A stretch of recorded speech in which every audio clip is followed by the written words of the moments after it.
Hello and welcome back to Roll the Bones. My name is Rob and I'm joined, as ever, by my wonderful, intrepid and experimental players, Mike, Matt and Dom. And I'm going to ask them what happened previously on Knights of the Apocalypse, Omen War. Go on, Mike. Somebody go. I went first last time. Go! We pretty much started by exploring the rest of the facility.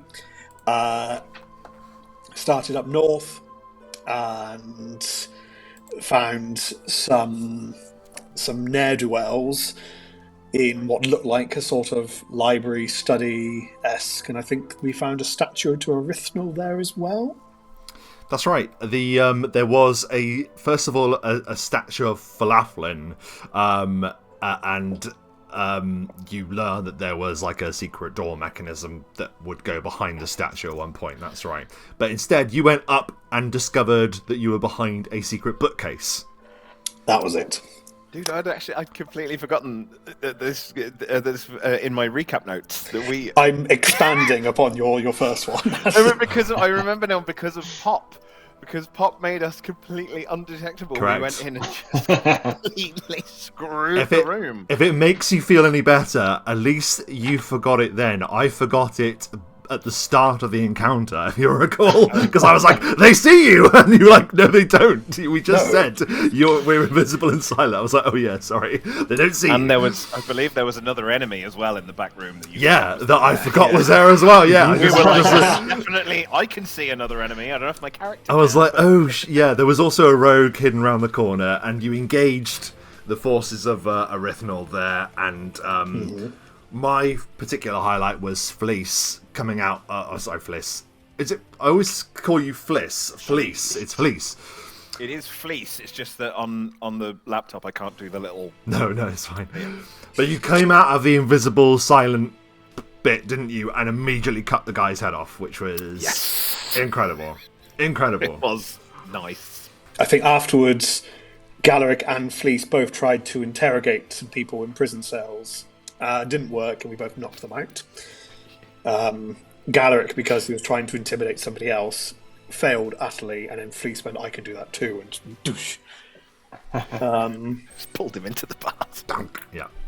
And then we ventured to the southern part of the map, after finding a bit of loot, where we found the former can't remember his actual name, Journeyman. So he was once Journey Mygot, at least he was pretending to be. He was actually Malice Mygot, revealed as a follower of the god of slaughter, Erythnul.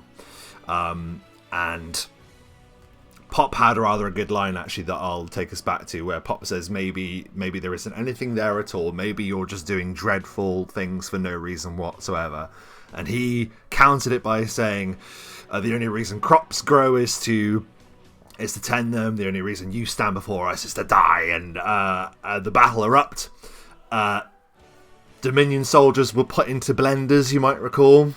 Yes, they wanted to put us into the giant rotating blades. I wanted to put you into the giant rotating blades, but I didn't have a chance. You smashed them in that fight, as I recall. Absolutely smashed them.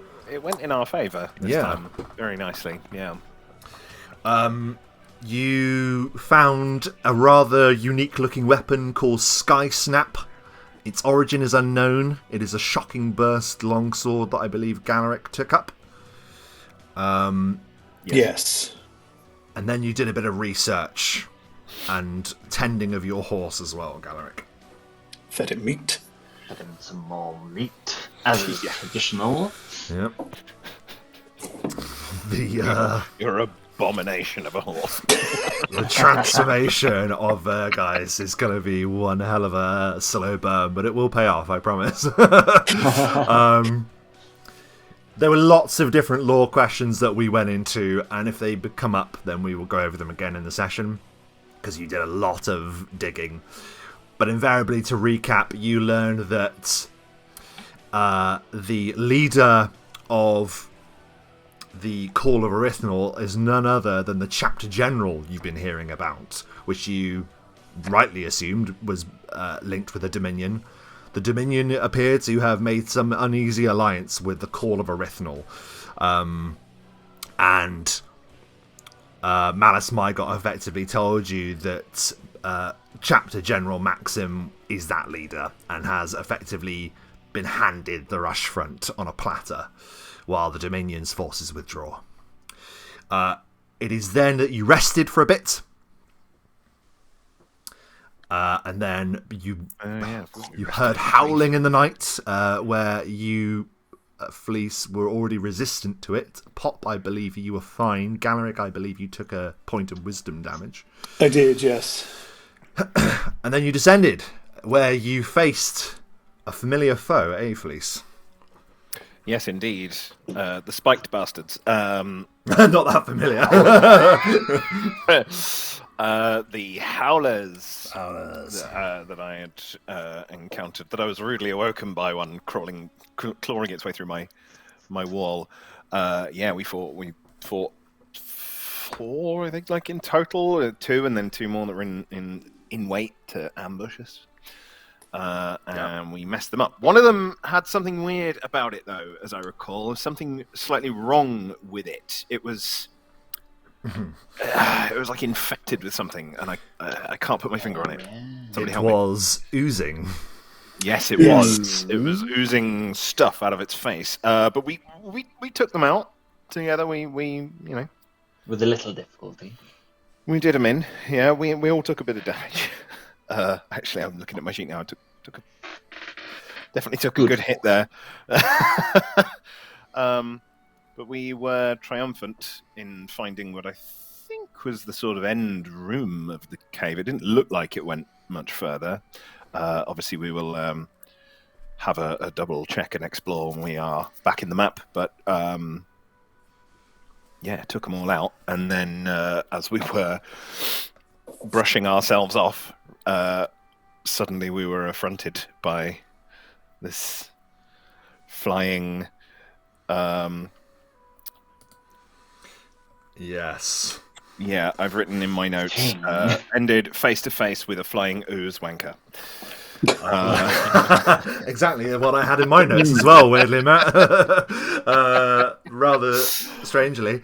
Absolutely, there was some dreaded creature that formed in front of you out of ooze, and as it blossomed into awakening before you, it spread its wings wide. Yes. I love this because it's not often anymore that we come across a creature that not just my character, but I've never come across in the books. I have no idea a flying ooze thing. And great. As we've already rolled initiative, let's see if your characters have any inkling. Do any of you have knowledge dungeoneering? No. Okay. If you have knowledge, I will let you do a knowledge arcana pop actually as well, given the circumstances that may become clear. No. Have, knowledge. I don't have any ranks in it, I'm afraid. You can still roll. We've had you rolling knowledge arcana previously, so only an 11, sadly. Okay, you know that this creature is made of ooze, which might be helpful to you. But with that, we can say that Pop will understand the rough properties and consequences of fighting an ooze. And as I mentioned, initiative has already been rolled. Fleece, you're watching this horrible thing spread its wings wide, and as it does, tendrils of slime just dripping down from its wings as it gives a beat. It seems to be rearing up, but it is your turn first. Oh, amazing. Okay, do I... This is a weird question. What is the smell like in here with the water and stuff? Does it smell sort of acrid? Am I getting any sense of like acidic nature to I'm not even going to make you roll. You absolutely do get a sense of corrosive properties about it. Absolutely, it does smell acidic. I think Fleece, although he doesn't quite know what it is, he can see it's oozing something. Yes, it's he can. dripping liquid, and he can smell that in the air. And he's not one to go ahead and like throw himself into acid situations. Acid situations. It's flying in the air. Well, okay. I think that his first thing will be to move forward a tiny bit because of the range increment, and we will attempt to lob a howler javelin into it. I don't know if that's going to do anything. Yes. Yeah, great work. Might So as well make use you of them. rush forward. Oh, I've got howler javelins. I haven't got how many. How many? Oh, did that's we a good get? question. I would have No told idea you at how the many time, but if you didn't Yeah, say, I've written down the reflex DC and what it does. 6. I'm pulling 6 from somewhere. Sure. Why didn't I write down how many? That's entirely stupid. I'll do. Yeah, 6 is fine. I'll throw Let's one of say those. if there's more, we'll that's find out. just going to be base attack plus dex, as I have nothing bonus on it. Mm-hmm. So that's a 6. Skadoosh. That's a 16. It's not great. Now, ordinarily that would miss, but it hasn't acted yet. So the javelin hurtles towards the creature and connects. Roll damage. Okay, I actually don't know what they do damage-wise either. Oh I think god! it was like 1d6. So it is 1d4, D4. and then it will need to and make a then reflex save. Yeah, I wasn't sure if it would have to, but 1d4, and because it's a thrown, it'll be plus my strength. Yeah. Oh yeah, of course. Yeah. Yeah. So that's 7. It's the lowest possible, but whatever. And then a reflex save, DC 16. But again, I don't know whether, because it's an ooze. It just lands in it, and Yeah. it doesn't appear to have any effect on it, but it still appears to damage it. Okay. Is it sort of transparent when we're looking at it? Can we Yeah. see light coming? Can't see any like muscle or sinew in it. It's basically just like coalesced. Yeah, it's liquid. like it's a gelatinous kind of texture to it, Right. but you can certainly see through parts of it, absolutely, and more so as there's a hole punctured in the side of one of its wings. Though you notice that as the javelin lands, there appears to be some resistance to the attack. Yeah, that makes sense. Okay, I'll Anything take one else javelin on your turn? off because I'm assuming that's just going to land straight in the acid. Yeah, it immediately starts bubbling in it. No, that is me. Very That's all I can good. It is now its turn, and with a single beat of its wings, it moves forward, and it gives a terrible shrieking cry as it does, a gurgling cry. And it's going to go here.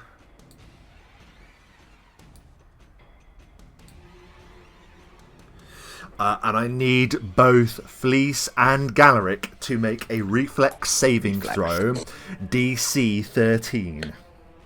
Gosh darn it. We weren't under any magical effects or anything, were we? You've just rested, so I imagine not. No, okay. Oh yeah, that's a very good point. Oh, almost. Ooh. Rolled a 20. Do you have? 18. I'm guessing you don't have evasion or anything like that, then. No. So you take Double check. No, I don't. Not yet. half of this, then, please. And Galaric, you will take the full amount. That is close to maximum of. Glorious. So 17 points of acid damage in full, so Fleece, you'll take half of that. Galaric, the moment this thing hits you, because Fleece, somehow you manage to get out of the way of this thing. Maybe Do you'll... we round down when we make the save, or do we round up? I think we always round up with damage, don't we? I don't. I actually thought we'd always rounded down, but okay. I'm happy to round up, I don't mind. Okay, for now we'll say yes. that would We'll be- we'll assess that another time. Somehow you're able That's to just get it on the shoulder, at least, and it doesn't harm you too much. Galeric, not only does this thing shower you in this corrosive acid, and I've got to describe it. Living creatures that fail their saves are tormented by itching skin and burning eyes, unless they have immunity to acid. The effect imposes a -4 penalty to armor class, and a -2 penalty for attack rolls for 3 rounds. Just give me eczema for 3 rounds. Thanks, Rob. It's okay.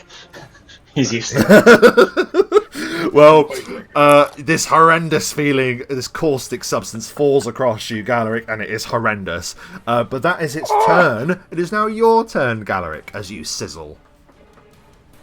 You said it was like transparent to an extent. Yeah. I mean, I'm smart enough to know I can't taunt out something that's not.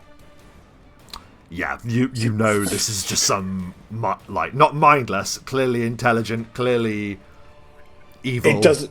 But it's not. I know it doesn't have the intelligence to taunt, shall we say? No. So, as a move action, I will take a potion of heroism, which we found last time. So that mitigates the -2 to attacks. Yes. I'm Because also very sorry. I've just looked, and it would have the intelligence if you would prefer to do something like that. I've just seen. Intelligence 5. Yes, intelligence 6. Oh. It can speak. Oh, okay. Sure. In that case, I'll still do that. So as a move action, I'll take that, which should mitigate for 3 rounds. That there. And then as a free action and a swift action, I'll combine the 2.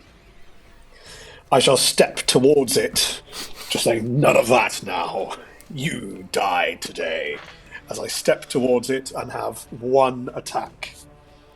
-2. Yes, well, +2 for heroism, +1 for the other. Sure. 21. That is a hit. You smash into the creature.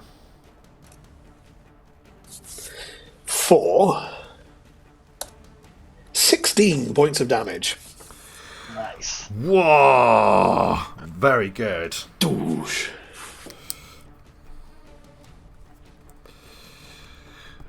As you slam into it, great gouts of the stuff just splats against the far wall. It gives out a shriek and gives some foul message to you in an unknown tongue, but it seems to understand you.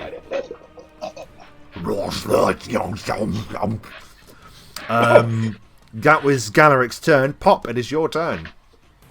Pop is going to step around the corner because currently I can't see it. There it is. Very good.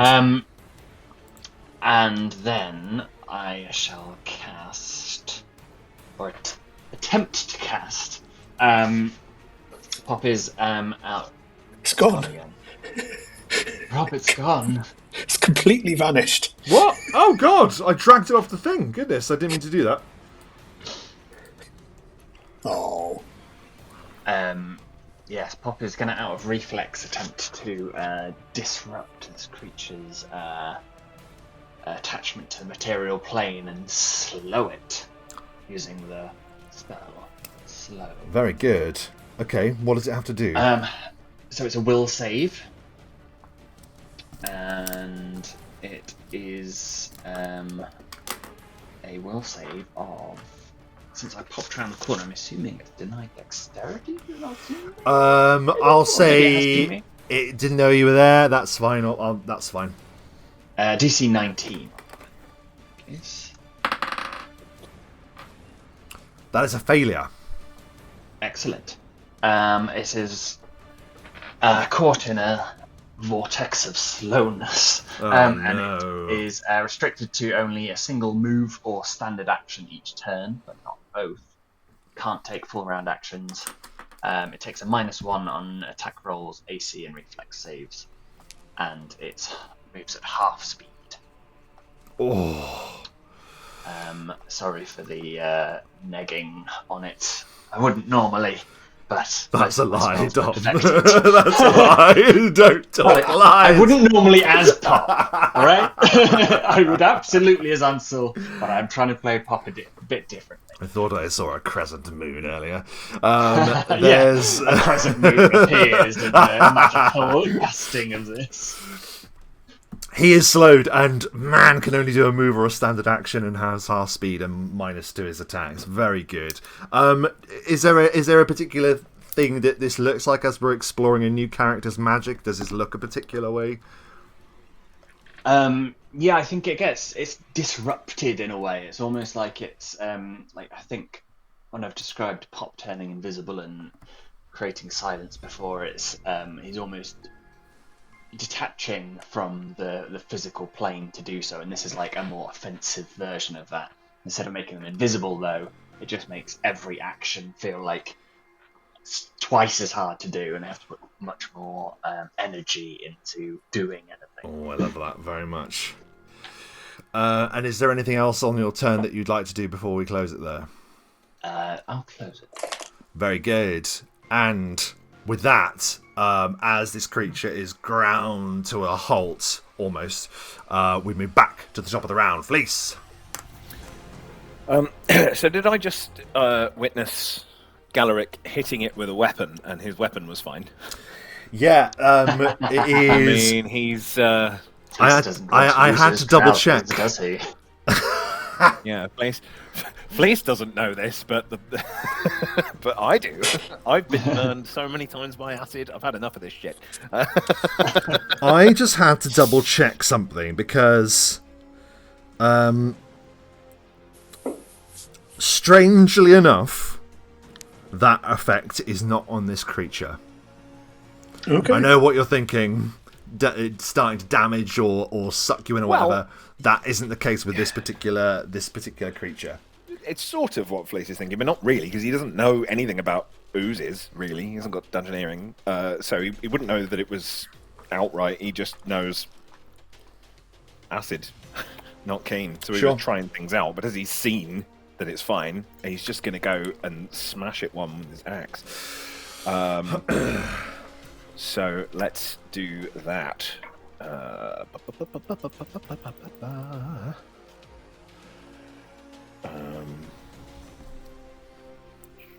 Is it up in the air? It's at your height level, so it's still flapping its oozy wings, but it's... I will just go for a normal attack. I'm not going to power attack or anything. Standard. 24. Yeah, easily hits it. The ungainly creature, slowed as well, just gets slammed by your attack. Lovely stuff. 20 points of damage. It has been much better, but 20 points of damage as the axe literally just swings it like a baseball bat. So, holds the end, hands way closer together than usual, and just full force spins into it. Oh my god. And you basically smash the thing in two, and parts of it splat on the wall, parts of it splat on the floor, parts of it splat on the ceiling. It's still alive, however, but it's basically been like just separated into different parts almost. You hit it that hard, and it is going to provoke an attack of opportunity. Actually, it can have an attack of opportunity anyway against me because I've hit it, but I want to move. Oh, sorry. Yeah, I'm sorry. Against this wall over here, so it can have an attack of opportunity as I move, if it so wishes. Class? 17.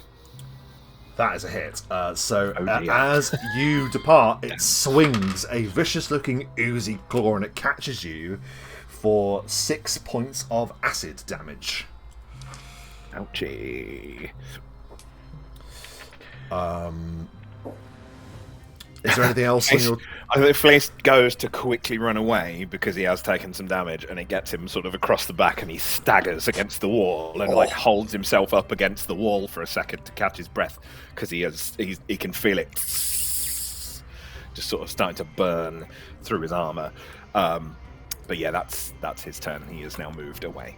Excellent. It is now the use method's turn. Try to jump the gun there.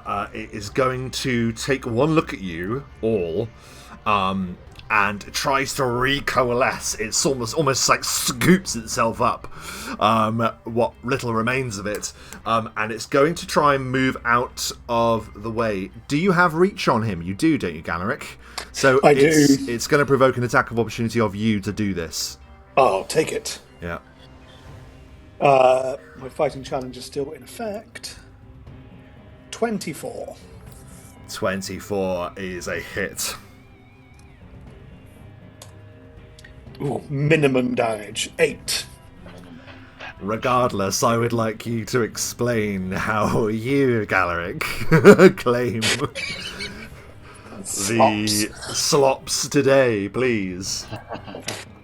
I mean, Galaric's doing his normal with his glaive, just keeping the distance, and if they make any attempt to move through or towards or away, just cutting at it. He has no idea what it is. And as it moves, he just instinctively just cuts, just like... And the next thing he knows, the ooze just collapses, and he's kind of confused. He doesn't know what he hit, but he knows that it's... somehow... he did something. You did, and it's really impressive. It looks like it is hurling itself towards the pool from whence it came, but as you strike, you smack it away from the pool. You aren't to know this. Our heroes will never know this. But had it reached that pool, it would have been able to heal itself considerably. So well done for preventing it from getting back into its source. Well done. The battle is done, and the creature is destroyed. By Galaric slop-driven. Yes. Slopperic doom-driven, whichever you Slopperic. That was very nice. I believe that Fleece will quaff a couple of Cure Mod potions. Well, he'll quaff one, see how that goes.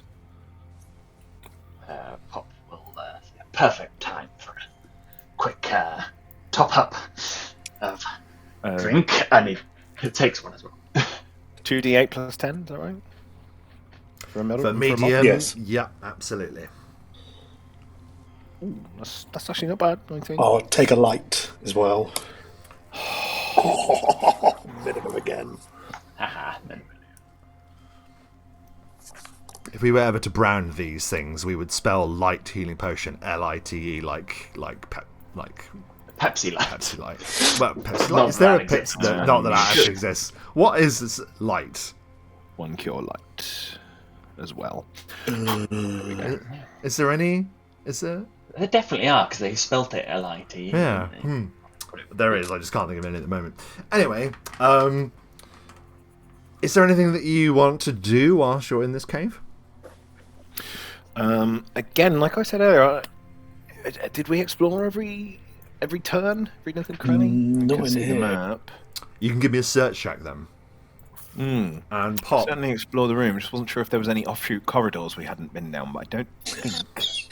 I'm too busy scraping off the eczema ooze off me. Ugh, gross.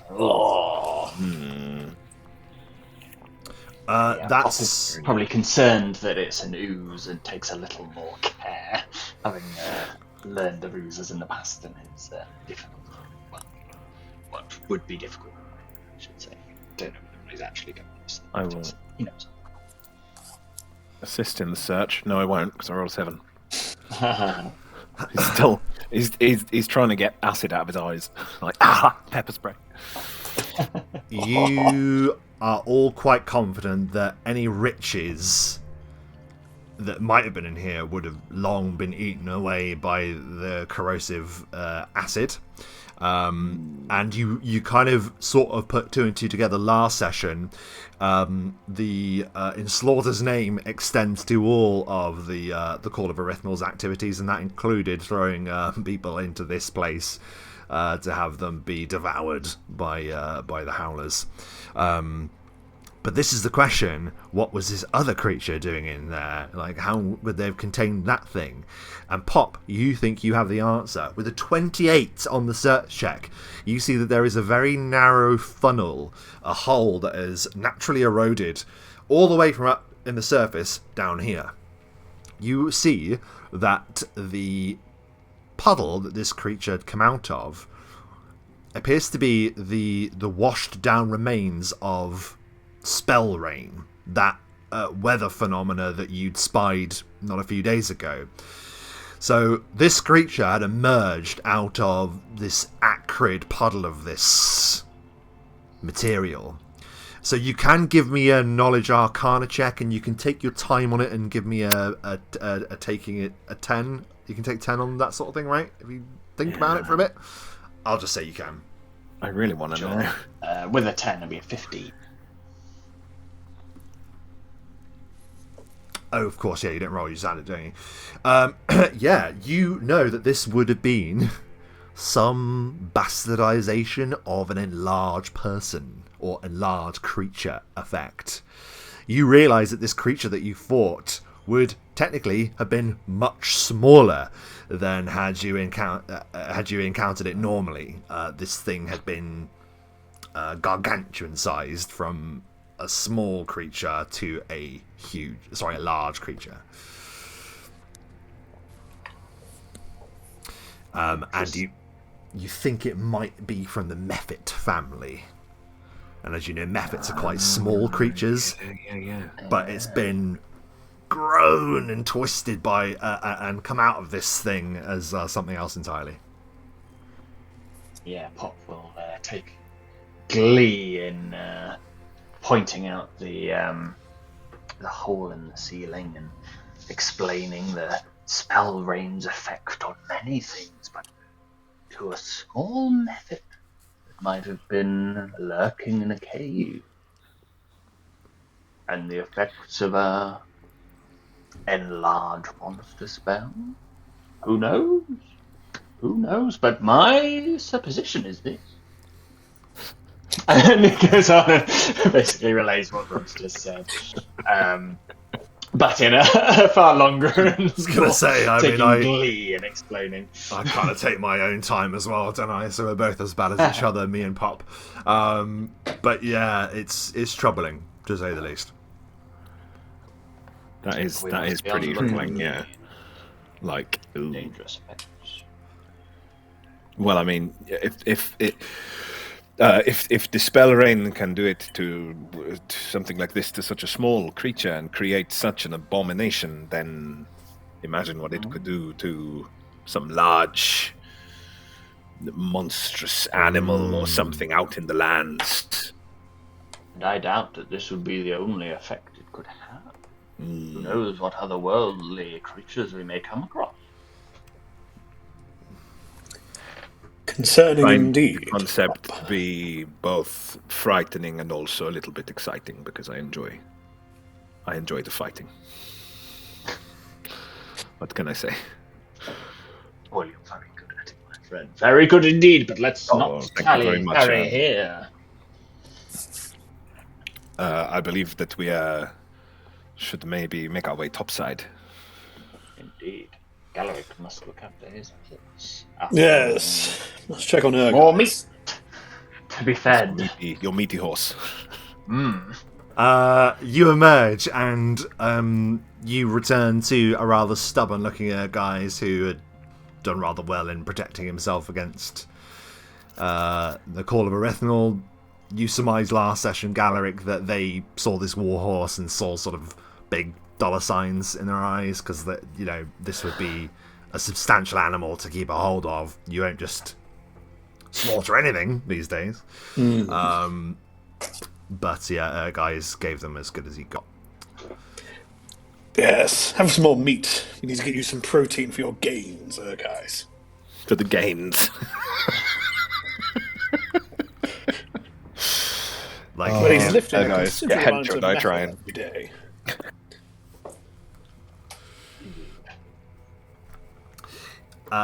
So you're still at the Temple of Ruin at the moment. I realised I used to have a counter for you guys last time, didn't I? I forgot to do that this time. Yes, you can certainly make your way. Is that it then? Is that your wish, just to press on immediately? I do not think that there is much more to be done here at the ruins. I will have questions for the sage who pointed us in this direction and said that we would be safe here. Oops. Yeah, hardly sagely. Well, I think it'd be good for us to inform that it is now safe, albeit a slightly corrupt place. Yes, it is probably safe, but it would need to be reinforced, I suspect. Otherwise, the enemy may take it. Well, if we can find a way of sending a rook to the Rushfront, maybe. I don't think that. Maybe I have a spell. Oh, I can't remember all of my spells. Do I have a message?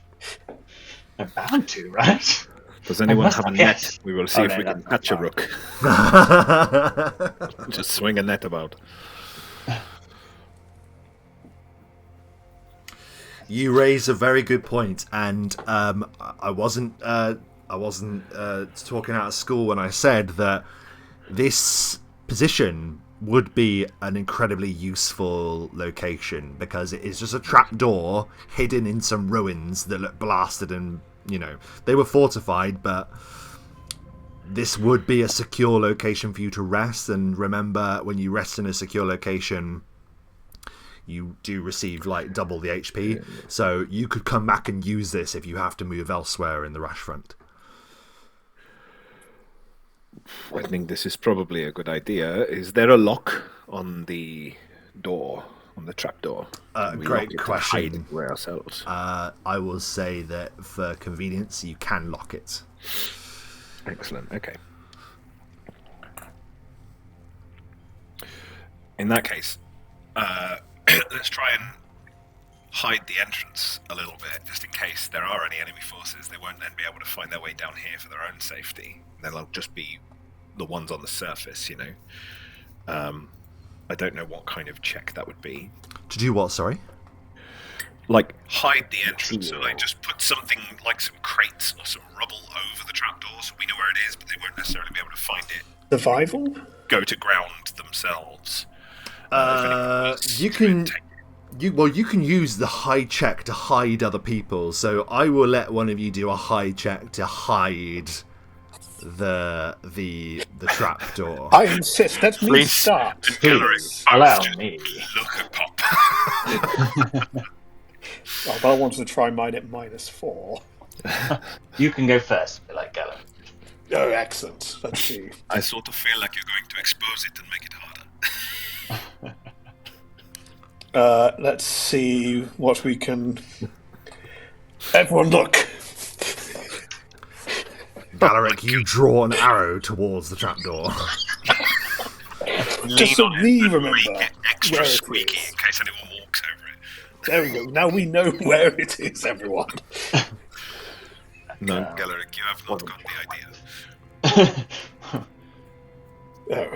Indeed. Ob, show us your ultimate technique. It is not bad. It will do. So that's a DC 15 search check to discover that trapdoor. Okay. Hopefully nobody will take the place anyway. So I think we know where we want to head next, right? We're heading towards Afriel? We were, but we know for a fact that there is a specific stop on the way that we want to make. Okay. Right? There is a cave that we were pointed in the direction of that was essentially a Oh, yes. loot box. It was a place where they store their Dominion bad guy loot. Well, you know it to be a looter's stash of someone. You don't know exactly Stash. who or what. That's yeah. the word I was looking for. A possible stash. Very good. Are we interested in that, boys? well, it's on the way. I do not wish to dictate, but it does appear to be on the way. It certainly is. Would be foolish to ignore. Okay. That it may be able to aid us in our journey. And journey you do. You haven't that long rested. You rested, fought the ooze mephit, and then emerged. So it's really still fairly early in the morning. So you know that you will be able to make that in about just under a day, probably quicker. So you'll get there by the afternoon, and let us see if you encounter anything on that journey through the Rushfront. And I usually do these random rolls, but just so you're aware, in such a hostile environment, it is far more likely that you will run into something or something will happen. Okay. And when it rains, it pours. Upon the horizon, once again, it is undeniable. You see once again the spelled rain.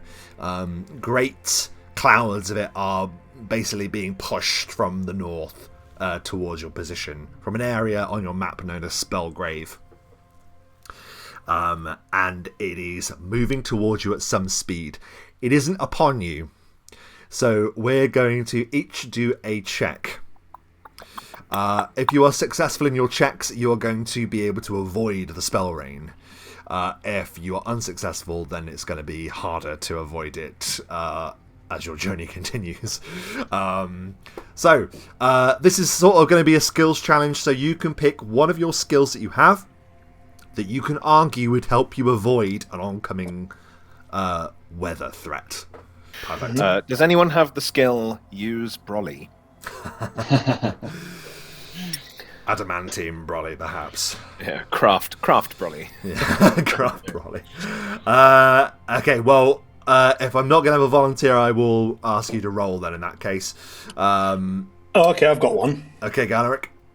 A ride check. Knew you were going to say ride. Hey, I've only got a few skills. That's fine. No. That's fine. To do kind of like a scout ahead to find sort of a sheltered path. Very good. It's going to be DC 15 for each of you.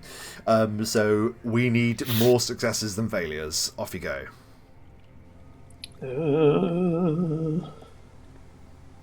22. Very good. What is it like as Galeric rides out and forges the path ahead? Yeah, let's look, guys.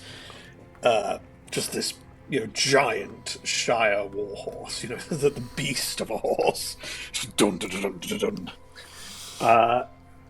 And just riding ahead, finding like copses of trees, escarpments, places where, looking there seems to be quite a few sort of high bits of sea where there may be some overcrops and overhangs, and then doing it at double speed to then ride back and be like, oi, this way. Very good. Pop or fleece?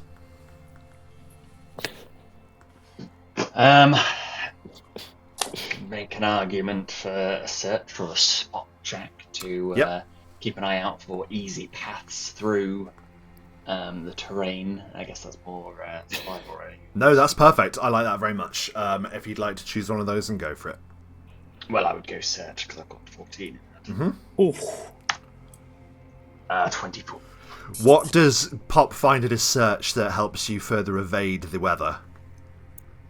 So obviously Pop is a bit slower than the other two because his legs are shorter, but he uses his keen eyes to find paths that will not slow us down, avoiding muddy, sucking patches that we might lose our shoes in, or the horse might momentarily get stuck, like in a Never-Ending Story. Or why? Why would you even bring that up?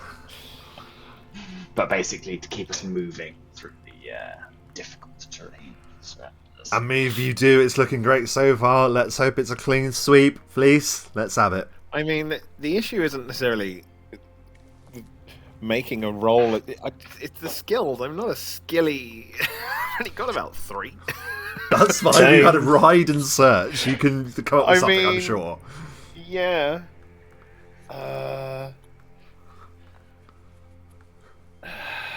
My best things I mean like climb. Yeah. But then I don't know the terrain, so I'm thinking like if he could find an area where he can sort of, if there's a ledge or some sort of cliff work. Well, there is on the map. You very can good see. at making his way around. He lived in mountains, so he's very good at climbing and working his way around sort of rocky terrain. Very good. Give us a climb then to see if you can forge a path vertically. Just don't critical fail, really. Oh, 27, lovely. So what does Fleece find on his climb that helps everyone else in their efforts? I think that he's probably found we're sort of between the two cliff, so I imagine there's sort of gullies and cliff sides, small cliff sides and stuff. So he's found one that's like an overhanging region.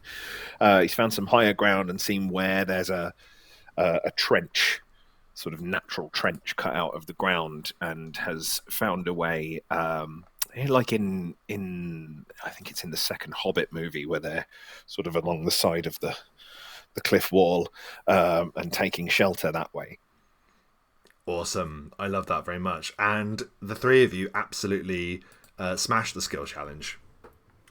And as you continue on your way, you're relieved to see that the spell rain passes across the path that you would use to get here, but long after you'd been there.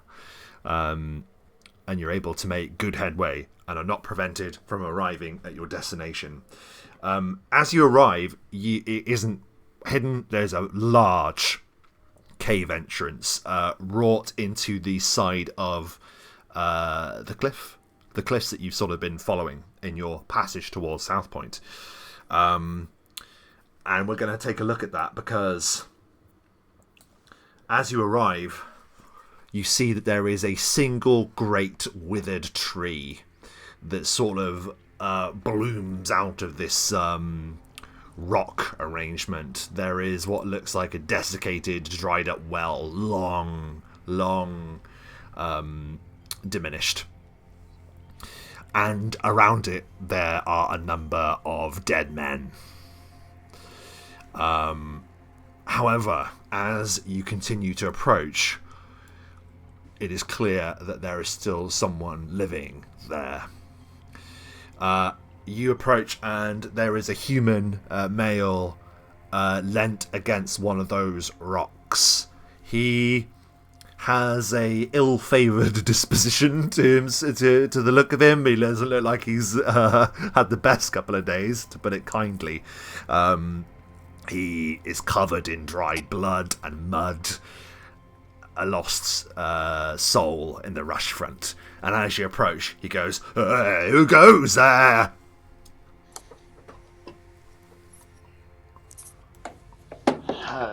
Just 3 travellers, sir. No need to worry. We are no one of any consequence. Well, I wouldn't say that. It's perhaps a little extreme. Sorry. Well, no one of any consequence to you, good sir. We mean you no harm. Words don't mean an awful lot out here in the Rushfront. Oh, it's a long shot. I'll dismount from guys, and I'll get a bit closer to him, about there, and I'm going to attempt a heal check to see if I can spy. Yeah, you can give me a heal check. What's kind of going on? I don't have anything in it. That's fine. But 12.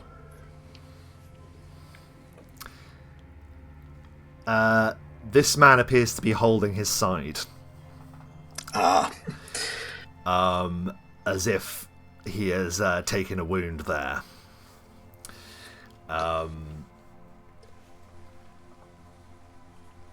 but as you approach, he sort of looks suspicious and kind of like tries to like move away from you. He goes, "What side are you on? What side are you on?"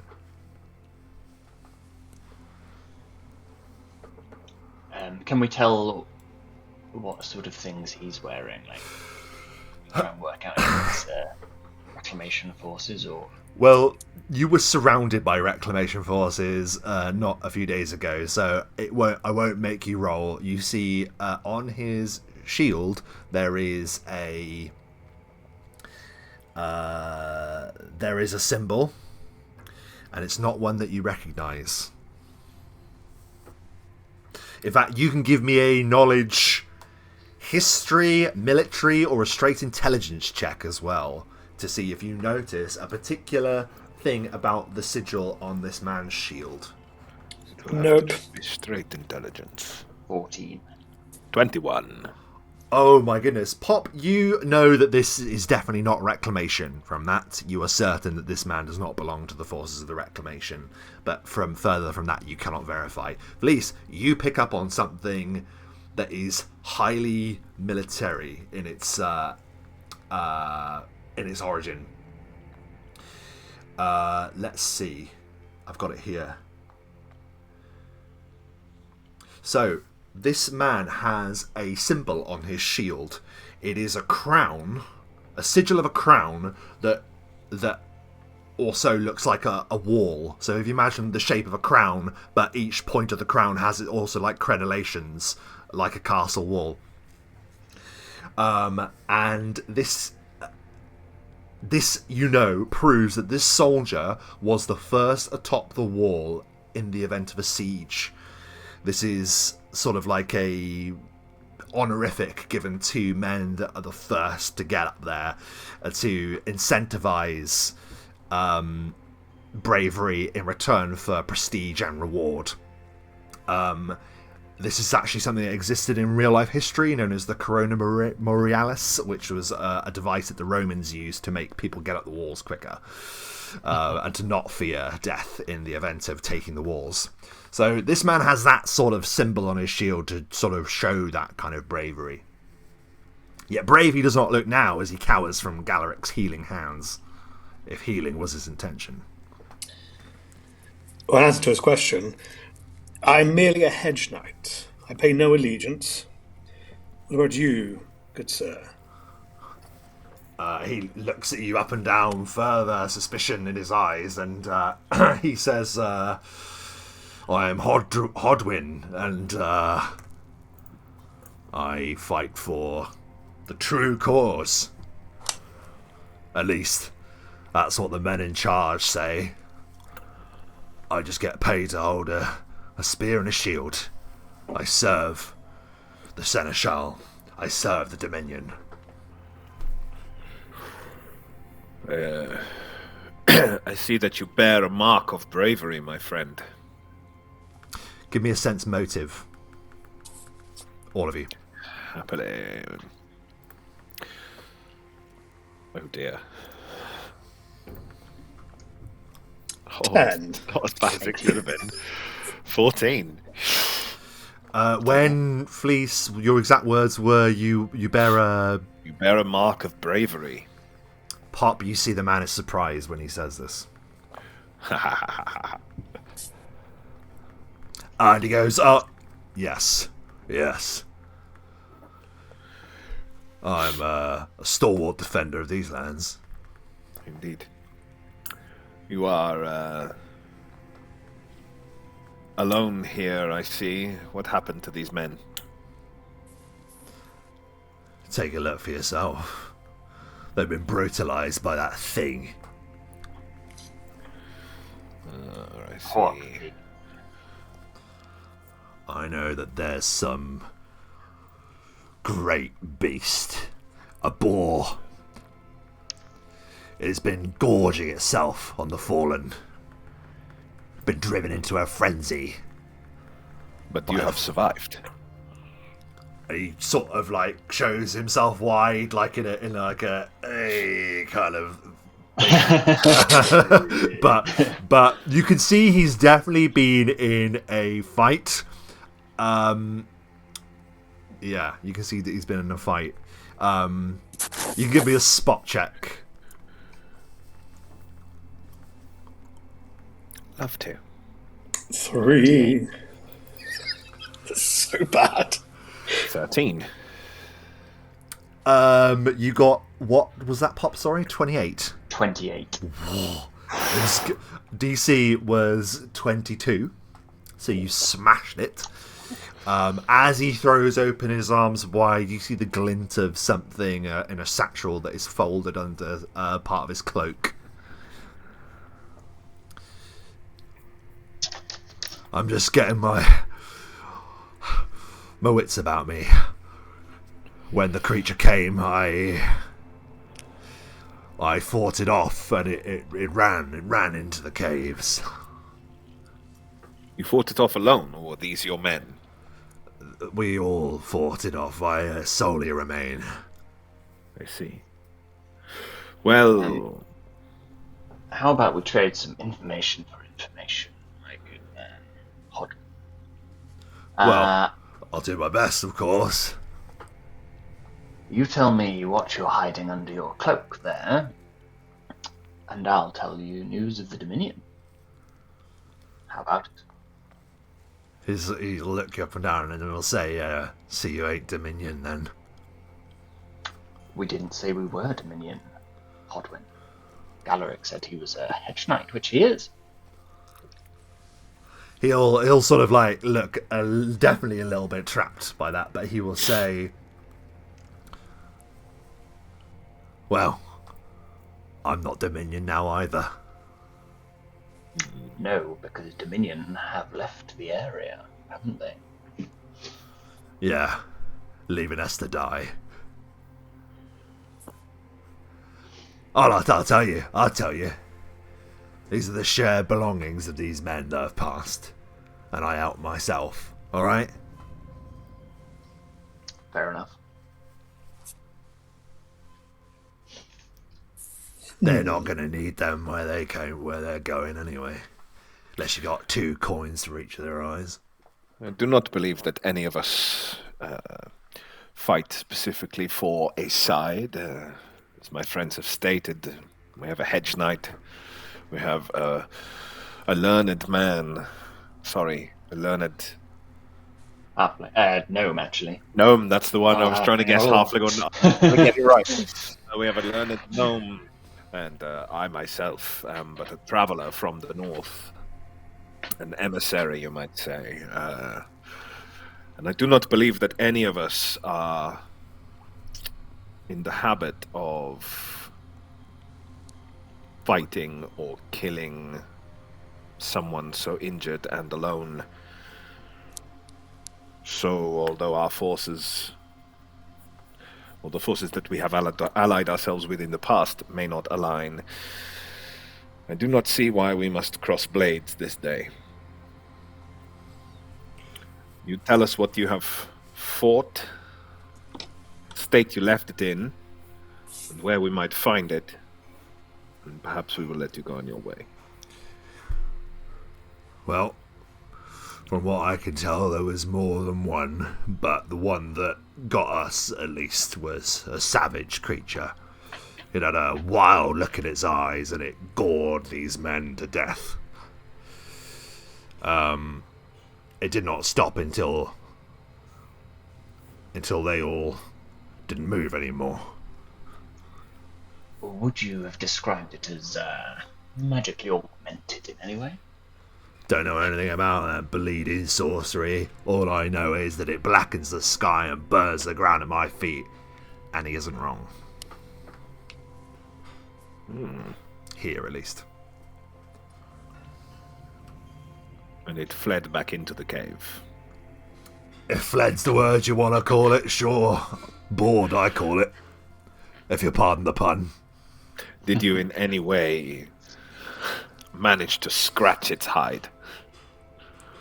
Yeah, I think we got a few licks in, yeah. Interesting. Galaric, you can give me another heal check, if you like.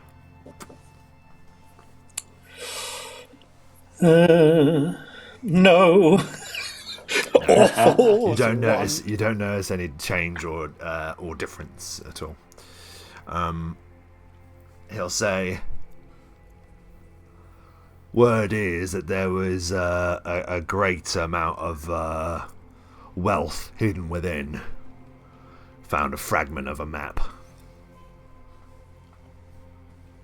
And he will produce a rip of parchment. And you are surprised to find that it mirrors yours almost exactly. The ink, the penmanship or the quillmanship. Like someone's been handing out flyers for the place. Definitely a copy. Interesting. This feels. Remind me how we got ours again. It was. Were we given it by the sage, perhaps? You weren't given it by the sage. You found this, if I recall, and forgive me because this could be wrong. I'm pretty sure you found it. No, you did. You found it in the call of Erythnul's lair. Yeah, but we found it. It wasn't handed to us. No, you found it. Yeah. Okay. All right, that's fine. It just feels a little bit like a invitation that could be a trap. But if we found it ourselves, it wasn't handed to us. And I mean, I'm always in favour of springing the trap. Even if your hand is in it. Yeah, I mean, what can I say? I have been playing D&D for a long time and I've not learned yet. So yeah, we all still have lots to learn, I fear. Gentlemen, compatriots, fear that we are losing light. Do not wish to be in this cave through the night, if possible. It would be nice to have some daylight to flee to. Maybe we push forward and let this man be. Oh, you're not gonna go in there and leave me, are you? My friend, we are allowing you to go upon your way, even though that you have stated you are with the Dominion. Take this good fortune. He stands up and doesn't appear to be injured at all, and says, very well, I'll be on my way. Doesn't appear to be injured. You deceived me. I did nothing. I said nothing of the sort. You had a wound on your side. You failed your healing check, Galeric. In his defense, Galeric, you said you were just a hedge knight with no allegiances, so... Somewhat true. Somewhat. He was somewhat on the floor clutching his side. He was. Maybe he had a stitch from fighting and has now called his back. Yes. Yeah, Hodwin will back away and he will say, I didn't catch your name, so, you have mine, you have me at a disadvantage. You will keep your disadvantage. You will not catch our names. You will go upon your way. Still, can't be many like you folks around these parts. Indeed. Let us hope that your memory is good when you describe us to your friends. I got no friends out here. Not anymore. And he points to them all dead at the tree. And he'll give a bow and start backing away. In that case, I hope that your luck holds out on your own in the wilds. Yeah, and I'll just start walking past him towards the cave. Yeah, his expression sort of fades a little bit then, and he sort of does remember his position. But that's too late. You walk by. Yeah, this is effectively as an entrance into a place for you to explore. Is there anything you do before you enter? I'm going to cast Mage Armor. Okay. Mage Armor is cast. It glistens and gleams. Well, for the time being, I'll go in upon Erguys because the entrance looks quite big. 100% Erguys could easily ride within, you notice. It's tough, isn't it? It's very tough. I don't know. It's wiped out all of these guys, right? But how heavily armored did they look? Did they look tough? Did they look like tough guys? They look like a proper regiment. They look akin to the Dominion forces that you battled in the battle for the Rushfront. I could have the greater magic weapon potion that I got, and having looked it up, because it's +3, it would last 14 hours, which is wonderful. Well, you can always take that potion at another time, can't you? Could do. It's up to you. Yeah, I don't think I need to do anything. Very good. In that case, you begin your way into this cave, and you notice that the floor is quite muddy and boggy as you enter. Not enough to be difficult terrain, but it is certainly unpleasant as you make your way inside. Oh, my nice shiny boots. You enter this cave, and it's only a cave system for a little while, for you see that there are a number of large holes in the cave ceiling above, and you actually see that you're in sort of like a network of sinkholes. To your left and right, there is acrid, corrosive, smelling, bubbling pools. And ahead, there is a passageway that leads deeper into this network.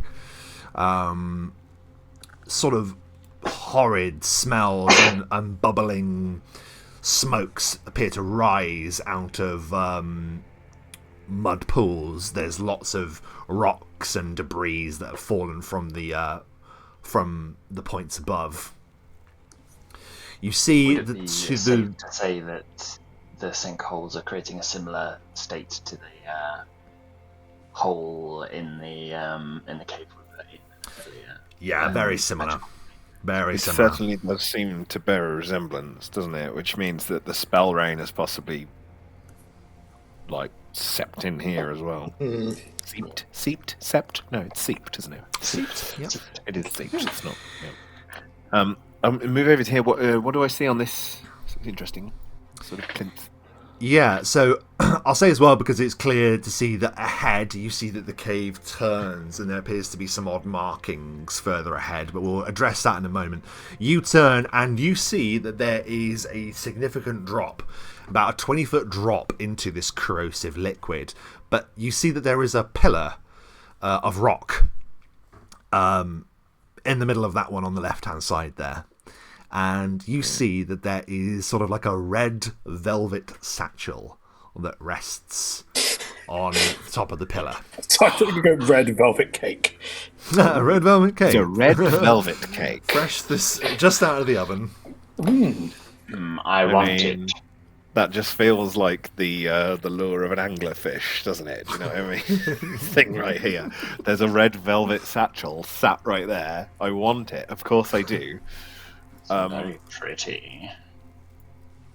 The problem is, I wonder if this is some sort of, it's going to crumble beneath your feet, or it's designed to do that, to lure people in, but it seems a bit obvious. Can I pick up a bit of... Or you can actually, you're good at climbing. I'm very, very good at climbing and very good at jumping. Round. Actually, I could climb around, or I could easily jump across it, I think. But if it collapses, you'll be in the... This is the thing. So what I was thinking of doing is getting a fairly hefty rock from the floor. Yeah, you could do that. Yeah, It sort of looks as if like a good size. There's plenty of them around. Yeah, thing. For sure. And I want to try and get it to land, just sort of on the top collapses, of the pillar. The velvet bag will go in the puddle. What about you, the velvet bag? Yeah, maybe there's another way. Could you do your to us rather than go over there to get it? I could do stuff, but I don't tend to affect things physically. I tend to just make it look like it's affected. I see. All right, so if I was to climb all the way around, I could probably reach and grab it without actually standing on the plinth. Yeah. I mean, I could cast a spell and spider climb round, but it feels pointless if you could just climb normally. I mean, I can, but there's always the... Depends how many climb checks, because there'll definitely be a 1 in there. Well, if you'd rather, I can cast spider climb on you. Can I cast it on other people? I'm not sure if it's personal. Reach touch, yes. I can cast it on you. I mean, if you can cast it, you can cast it on yourself, and you could go. Yeah, but I've only got little arms, haven't I? What about you cast it on the air guys here? Cast it on the horse, yeah. Why would I cast it on the horse, Gala? Just watch the horse trot round the wall. What would that do? It would give you the reach. Think! Yeah. So I was this hasn't helped me in the slightest. I thought, aha, I've got the DM screen to check the long jump. It says it doesn't. I thought there was a set DC for distance when it comes to long jumping. There is. So why is that telling me this? If you have a full run up, which Yes. there would be here, Assumed, yes, run up, yep. it is DC 5, I think, per 5 feet. So a long jump running is distance plus 5. So that's 10 feet, I would say, yeah? Yeah, So diagonally that's it's 10 feet, yeah. Be DC 15. Well, I mean, I can make the jump easily. Sure, you can make the jump if you want to do the jump, of course. Absolutely, I can very easily make the jump. Unless I rolled a 1, I would not fail the jump. But again, it's if it was going to collapse, and it is in a pool of bubbling. So even if it's not a trap, it might just collapse anyway. And what is the wall? Looks really rough. What would the DC be for climbing around the wall? It's not going to be super difficult. You're absolutely right. It's got rough edges. So any surface with adequate handholds and footholds, natural, artificial, such as very rough natural rock, is also DC 15. So it'd be a DC 15 climb check to make your way around it. But given that you would be at half your speed because you're climbing, it would take a number of attempts to go round. Half my speed is 4 squares. Yep. So you would need to do that in checks to get to where you need to go. So essentially it would take, I think, 2 to reach it and 2 to get back. Or I could just cast Spider Climb. Yeah, it's just a case of whether you want to use the spells and waste spells when we're going to be probably fighting things. Hardly a waste. For such a beautiful looking. For a red velvet satchel, yes. I feel like we're just literally going straight into the anglerfish mouth here. Pop just slaps you on the back and casts Spider Climb on you. Off you go. Thank you, small one. I will do this. I will make my way around. And I will. I believe you can climb. I think he'll still just climb around. He'll just use the spell for extra grip, essentially, because he's so used to it, and he looks really adept, like he's been climbing. Again, he has lived in the mountains. That's where he comes from, so he is very, very used to climbing, and it just looks like so natural to him. But with Spider Climb, I think I can pretty much make my way all around there in a move.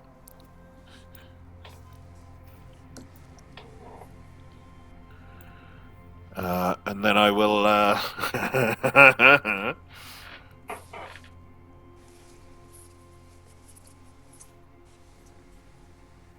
I'll reach across and pick up the satchel. You reach across, and there doesn't appear to be anything that prevents you from doing so. Spider Climb serves you well, and you pick up this satchel, and while it appears to hold the shape as if there are many things inside it, it is actually very easy to pick up.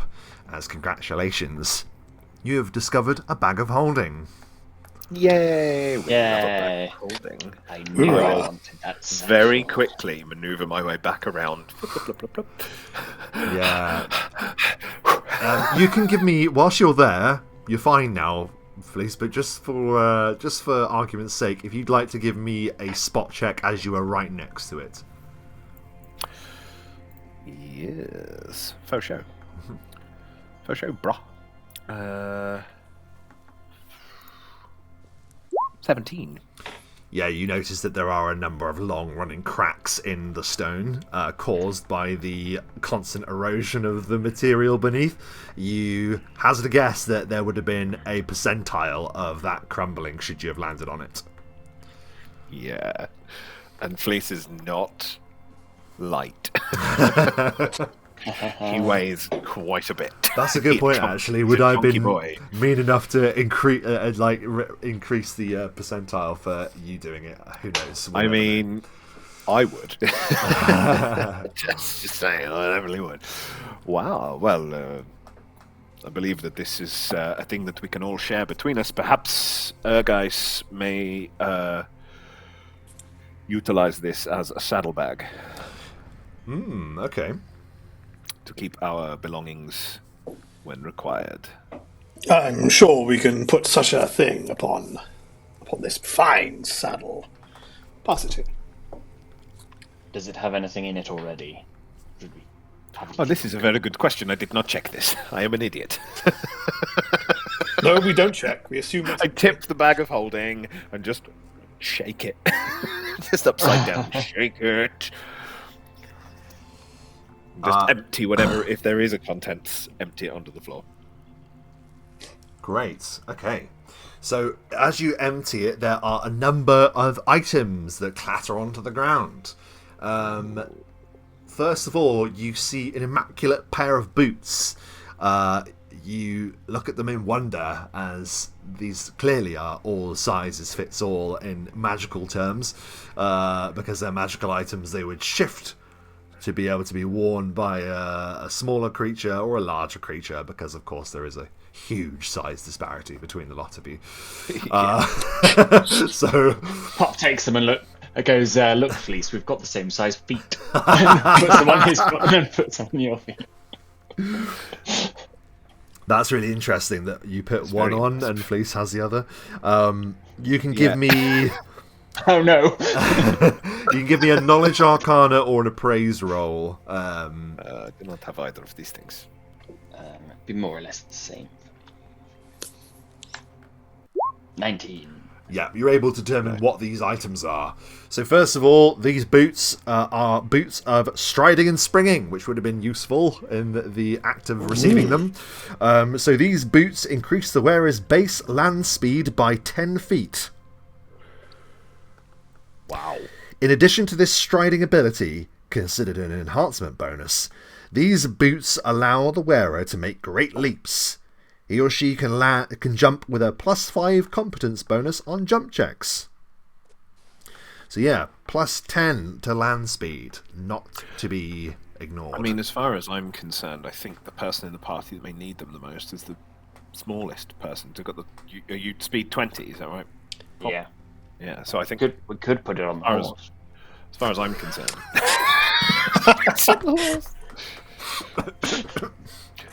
Guys would be thrilled at the chance to wear them. I don't... Let me just check. I haven't got any other shoes on. Yeah, good. Yeah, I wouldn't get a benefit because armour caps at 20 feet. So, unless I don't wear the armour, I'm always at 20 feet. Does that not work with like magical boosts? That can you not? Oh, boost back up? this I imagine would work regardless of that, because that's sort of the point of them. I think. Fair enough. As I read it, anyway, that's the point of them. It just says it increases your base land speed by 10. Oh, I see. Which means you're both at 20 feet, right? Normally. Yeah. But Pop is normally on foot, and it is. I only say this because I think for him it's best to try and stay out of trouble so he can cast. Completely agree. Very good. Okay, so Pop, you have received the boots of striding and springing, and you can use the SRD to copy those details should you wish. Or I'll post them to you after the session, but I imagine you want to put them on straight away. Yes. The next one, there is a rather peculiar looking magical stone that lies upon the floor. It appears to hum with a resonance. Pop, your check lets you know that this is a bead of force. Ooh. The description of which is: this small black sphere appears to be a lustreless pearl. You can throw it up to 60 feet with no range penalties. Upon sharp impact, the bead explodes, sending forth a burst that deals 5d6 points of force damage to all creatures within 10-foot radius. It functions like a resilient sphere spell. Reflex DC 16 negates, with a radius of 10 feet and a duration of 10 minutes. A globe of shimmering force encloses a creature provided the latter is small enough to fit within the diameter of the sphere. The sphere contains its subject for the spell's duration. The sphere is not subject to any damage of any sort, apart from a Rod of Cancellation, a Rod of Negation, Disintegrate, or a targeted Dispel Magic spell. So that is a Bead of Force, and it is a highly sought after defensive and offensive option. Very cool. One of you two, would you like it? Fleece, you got it. I sort of, Yes. still think that the magic to give you everything, but I would. Well, but I can do things from a distance anyway. It's not a. this is It's true. not as big a boon. I would insist you take that fleece. All right, fair enough. I will open the SRD of that in case it comes up for me. You notice another stone lies next to it. This is a glitter stone. Ooh, fancy. A glitter stone. Very pretty. It renders hidden creatures visible. The stone must be thrown with a range increment of 10 feet or hurled from a sling as a ranged touch attack. When the stone strikes its target or a hard surface, it deals no damage but explodes in a 10-foot radius burst of glittering shards, and all invisible creatures in the area become coated in glittery dust, making them visible for 3 rounds. Any coated creature takes a -40 penalty on hide checks for the duration of its effect. That is a glitter stone. One for you, Gallic. You don't like invisible foes. No, I do not. I shall take the glitter stone.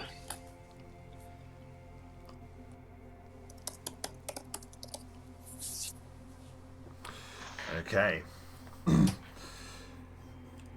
There is a mace in there, a heavy mace, that appears to radiate with a kind of cold aura about it. It is a masterwork heavy mace of coldness, of frost. Ooh, that is very nice. You like cold things. Well, I mean, I do sort of like cold things, yes. So plus But one to attacks. I would never give up using Blavar. Plus one to You don't have to attacks. give it up. And it also does your trusty 1d6 extra cold damage when striking with this heavy mace. Always good to have a backup weapon, Fleece. Absolutely. Yes, I think Especially that, when it's of a relevant theme to your character. Indeed. Well, a heavy mace. It is very nice. I will wear it on my belt. There is a set Swing it of... with your hip. Literally just swinging behind him. The thing is, it's a medium-sized mace, I imagine. So it looks quite small to him. Sure, He can wield yeah. medium, no problem. But There is also a set of gloves. When you activate these gloves, you add 2 to the caster level of the next first level arcane spell you cast before the end of your turn. These are the Arcanist gloves, and they function 2 times per day. Ooh. Oh, just there's they're only quite one member of our party who can do this. I can actually just post that Her one guys. straight in there. There you go. Give them to her, guys. He can have the boots on his back He casts. legs and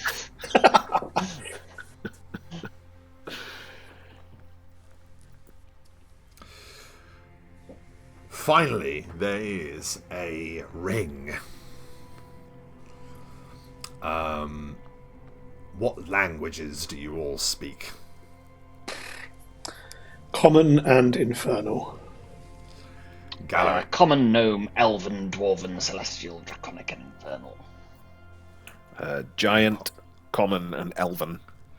Okay, so Galaric and Pop, you know this to be the tongue of the 9 hells.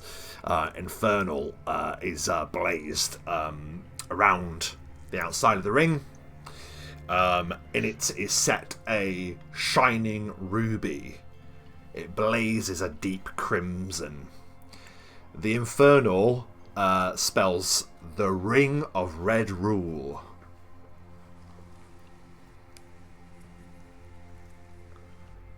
And it is not immediately apparent to you what this ring does. Oh my. Best I look after that one, Pop. I was thinking exactly the same thing, Galeric. I don't know what it means, but it looks quite pretty. Pretty but scary, I suspect, Fleece. Pretty but scary. It is scary to me because I am mostly dressed in blue, and it is red, it will clash. Sometimes it's good to wear different colours to offset.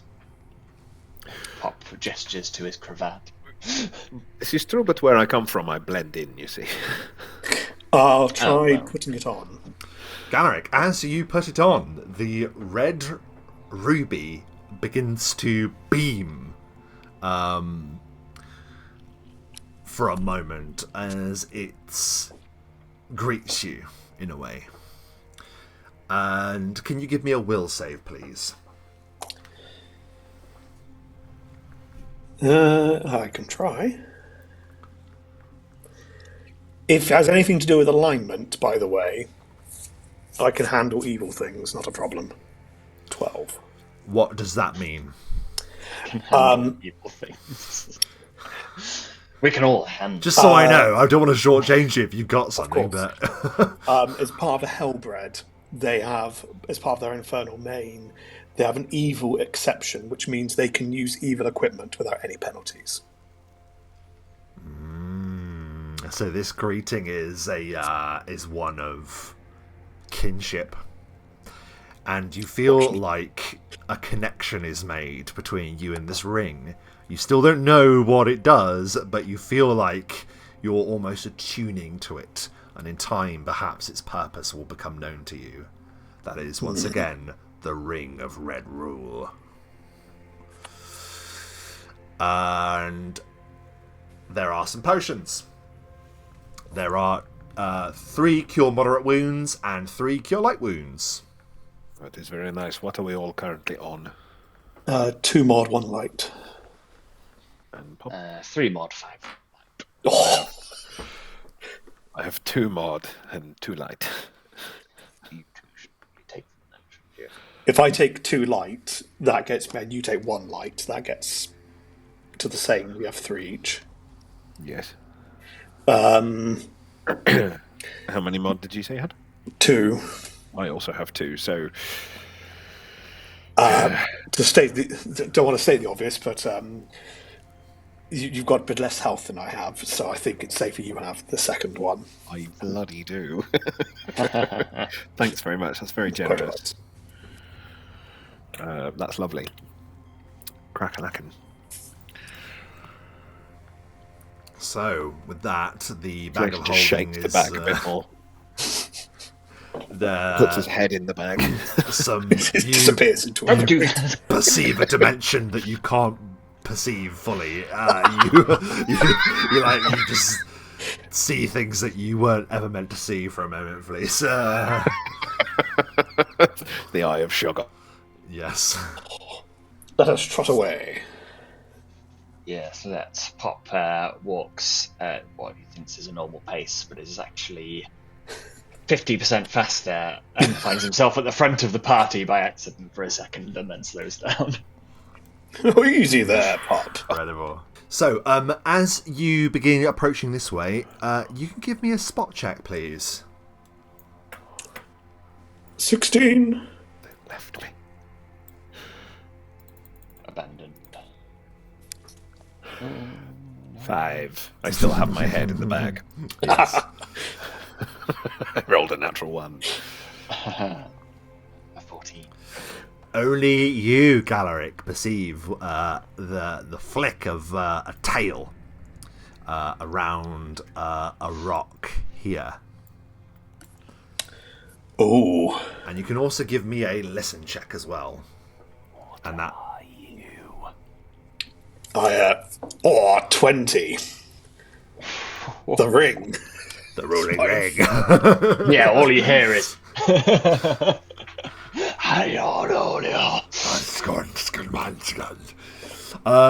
Perfect, Galeric. You hear a piggy wig. I hear, and I think I've seen. It's the Pepper. boar. Yeah, you definitely saw a boar, and it kind of passed from one rock to the other, and you know it to be sort of stood here.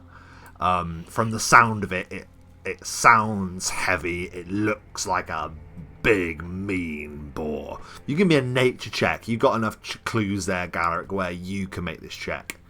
I don't have it. So straight intelligence? Straight intelligence, then yeah. You may have encountered one. 6. You only have to go on what the man before told you before.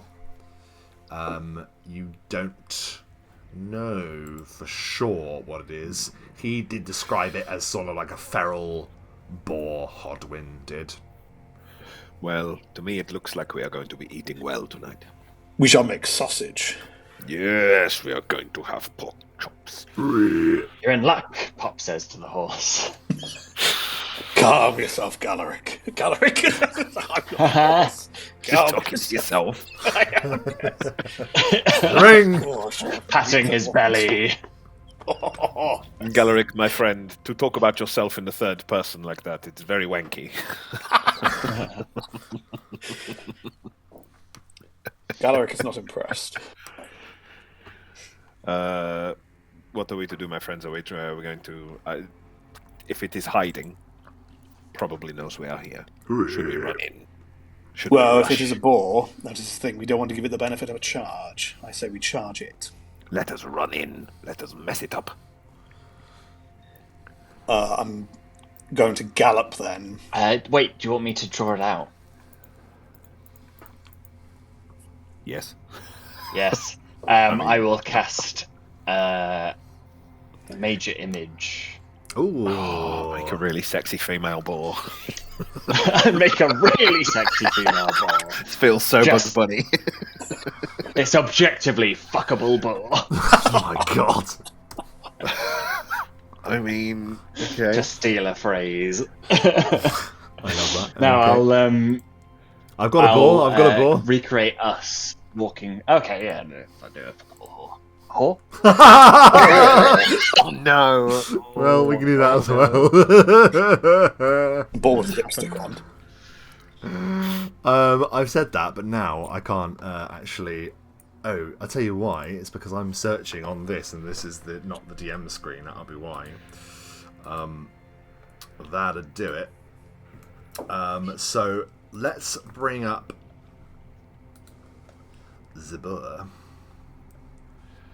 Perhaps if you put a boar right in the middle, not a shaggable one. That's mental. No, it's going to be fuckable. It's fine. The Jessica Rabbit of by boars. all means, give that boar. It's Miss Piggy. It's Miss Piggy. Big boar, badonkadonk. But it's got a booty. Maybe Baby got back. To lure it out. You know, me and Baby got back, bacon, Matt. Matt. Baby got back, bacon. Oh. Okay. Oh, there it is. Yeah. So that is the boar that you're creating. Wow. I say, Pop. I would fuck that boar. Fuck that boar. is there a boar? Have you put a boar on the screen? I don't see one. It's the same colour as the ground. It is. Yeah. It's not actually useful. It's so squat. There we go. You should have control of the boar, so you can place it wherever you like. Feeling control. Feeling control.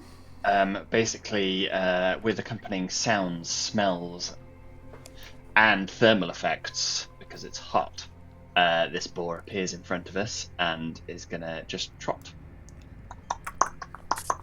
How far can you charge, Galeric? 100 feet. 100 feet? Oh, fuck it, it can go anywhere then. And it's just gonna canter forward, making its sexiest pig noises it can. Yeah, and as it does, it's going to wait till it's almost in its range, and then 5, 10, 15, 20, it's going to go straight away from there, I think. So if you wouldn't mind leaving it there whilst I make its movement. Because it has no reason to suspect it, and yeah, we're going to go for it. So tokens, because that's what I have to select. So 5, 10, 15...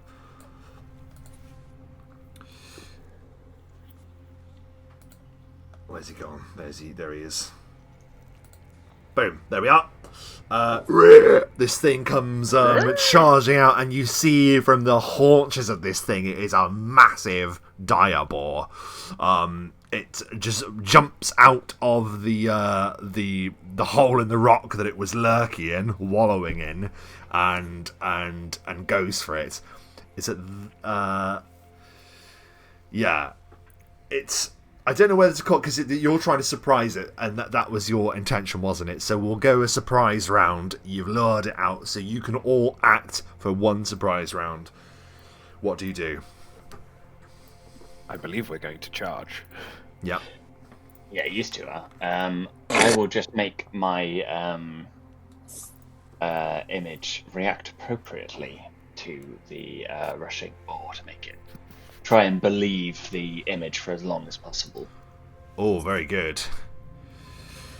Galaric's slightly distracted as his lance is down by the sight on his right. But that's one sexy pig.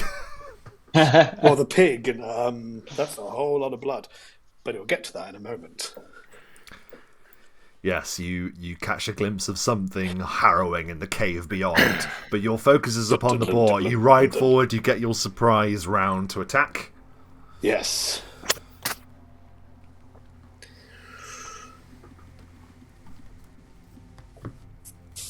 That was a full charge as well, yes? Yes, I mean, it does mean I'm taking a knight's challenge off, because I'm attacking a flat-footed boar. But, it's okay, I'll take the price. I mean, I think you can probably maybe, it's not honourable, you're fighting a boar, it's not like it's a duel. It's a pig. Yeah, it's fine. Didn't come through. Let's try again. 21. 21 absolutely does land upon the dire boar. Excellent. And is with a spirited charge. That does. Oh, so spirited. 29 points of damage. Oh my god. You ride forth, and what is it like as you attack this creature? There's a moment where Galaric's like, I'm so sorry, as I get dangerously close to the rather fuckable boar. But the lance, this is a spirited charge. And just for a moment, as Galaric's kind of riding down, it's almost as if there's like a light that seems to glisten off his armour from somewhere, as he seems more valorous than before whilst charging the creature. And the lance, I would imagine, finds its way through the shoulder of the boar. I don't want to ask what you're going to do with your surprise round, Matthew. Yeah, please, Alison. So yes, amazing. So 29 points of damage to the dire boar, and then Fleece, is there anything that you do? I will also do a charge, which I think I can do a charge to here, and I will not fuck the pig. Can you do a power attack on a charge? Yeah, you can. It's any attack, right? Excellent stuff. I'll take off 4. Why not? Okay, you take off 4 and you strike at the thing. I will also drop into a rage on the way, which puts me to that, so that leaves me at... what do you get for a charge? I can't remember. Is it +2 to attack, -2 to AC. +2 to attack, so that puts that back up to that. So I had to add rage and then take off the power attack and then add on the... Right. 31. Wow. 31 is an insane strike. Yeah, you hit the thing. Excellent stuff. Okay, so that's normal plus, and then I took off 4, didn't I? So I add 8 to that.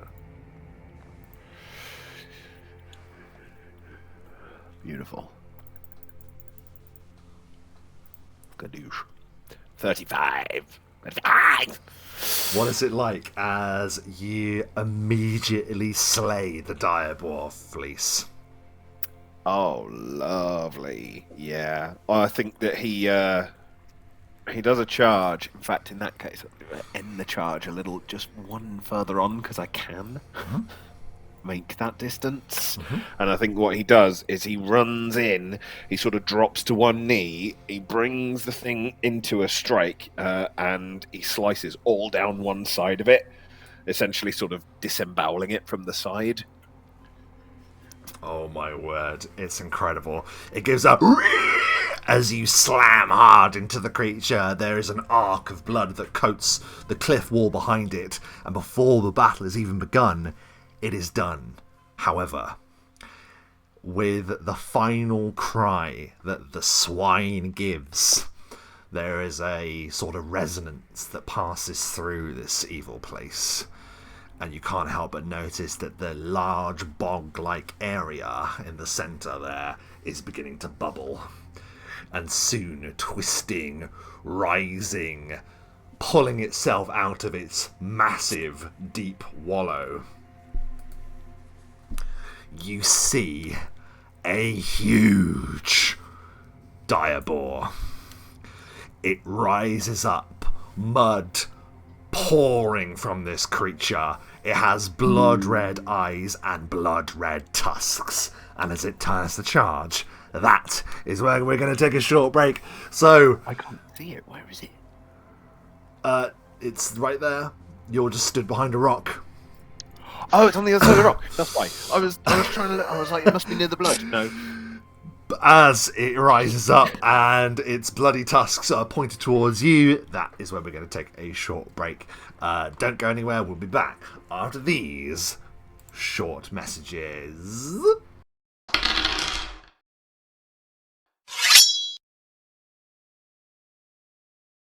We are back from the break, and initiative has been rolled.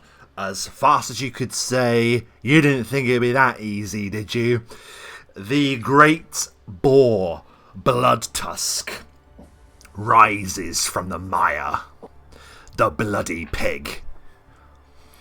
It gives one long snort and blasts out a ton of mud out of its snout.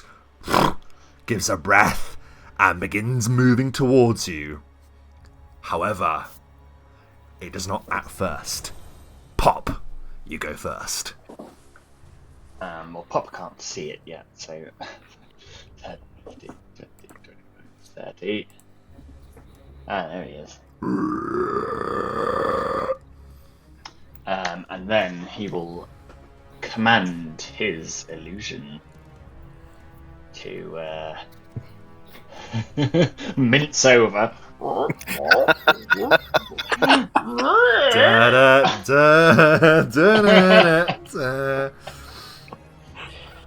To about there.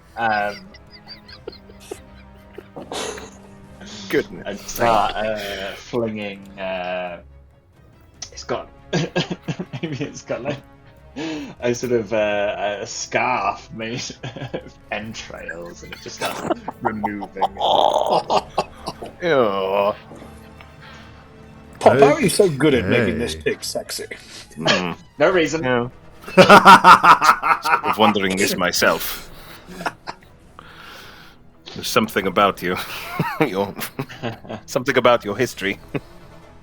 I'm just quickly looking something up. Is there anything else you'd like to do on your turn, Pop? No, that'll do for now. I think I just want to distract the big hog with a little. Okay. And I I think it's probably going to be. There's no means of it to determine it's false until it interacts with an illusion, as I recall from my illusionary days. So, as its blood's tusk's turn, he gives a feral snort, and then, with alarming speed for a creature its size, suddenly moves into an accelerated charge. And it is upon the illusion in moments. And you watch as it arrives at the end of its charge, you see its tusks go down and then up in a well-practiced goring maneuver.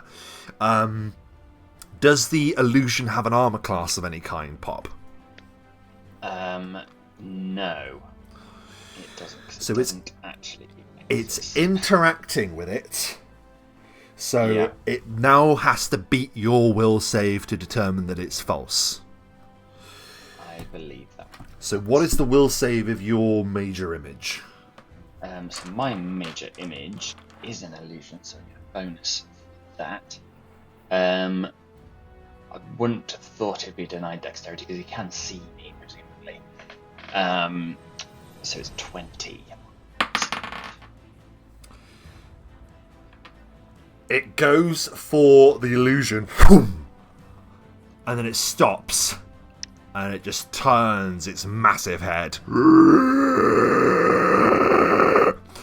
Galaric, can you give me a roll plus your level, please? Eep.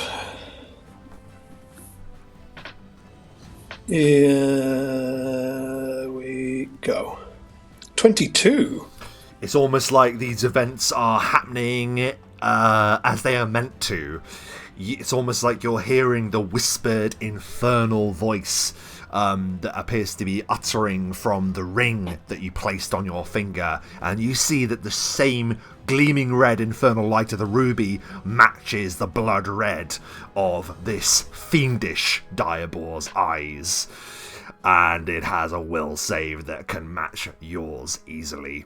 It turns around and appears to scrape its hooves on the ground, preparing for its next go. But that is its turn, because it's moved, it's interacted. With that, we go to Galaric. You see Bloodtusk charge and determine that that sexy pig is a waste of time. How dare you? I can just... Yes, just get the minimum movement needed for a charge. So I will attempt a spirited charge against this creature as I click my heels into the sides of Air Guys. Ha! Oh. Into there.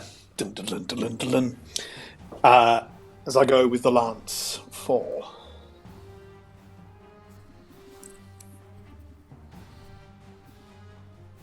Oh, that's a bad roll. 15. 15, your lance, your attack is turned aside by the great creature's heavy hide. Oh. Boing! And even its massive size, isn't a problem to hit the thing, it's to actually hurt it, as you make your attempt against it. Anything else, Galaric, as you rush forth? Nope. Very good. With that, we move to Fleece. You see this insane creature. It's hard to comprehend seeing a boar this size, and yet... What do you do? Well, as I do not wish to waste the rage that I activated anyway. Absolutely. Very wise. 2, 3, 4, 5. Hang on a second, actually. That was 1, 2, 3, 4, 5, 6, 7, I think. If I go to that square, moving around it, am I flanking with Yes. So if you imagine it's the 9 squares around him. He is a huge creature. So yeah, you are on a flanking side there. Absolutely. That is wonderful. So yeah, I will rush around him, do a little sort of. He kind of scuffs in the dirt and rolls over to one side. And again, he's got that kind of level of focus, lowered brow. When he ranges, he kind of gets the lowered brow where he looks a little bit more like his giant ancestors, like his giant kin. And yeah, will attempt a 3-point power attack on this bad boy. So normally it would be that. Okay. Yeah, you take a swing. And then it's +2 for flanking, which will take off then 3. So 28. Whoa! Yeah, an easy strike. You slam against the creature. 35. Lovely. Incredible. Right in its rump. Now, you've told me this before, and I promise you I will remember. Your freezing, beautiful, thematic axe that Fleece fights with, is it a magic weapon? It is not magic, no. It is made of an exotic material known as blue ice.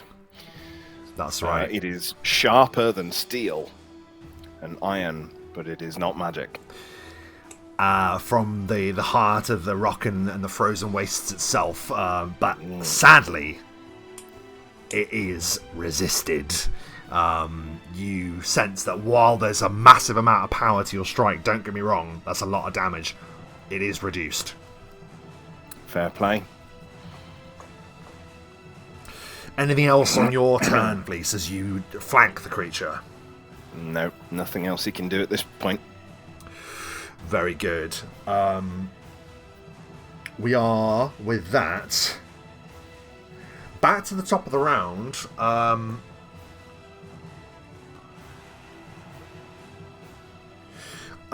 Can...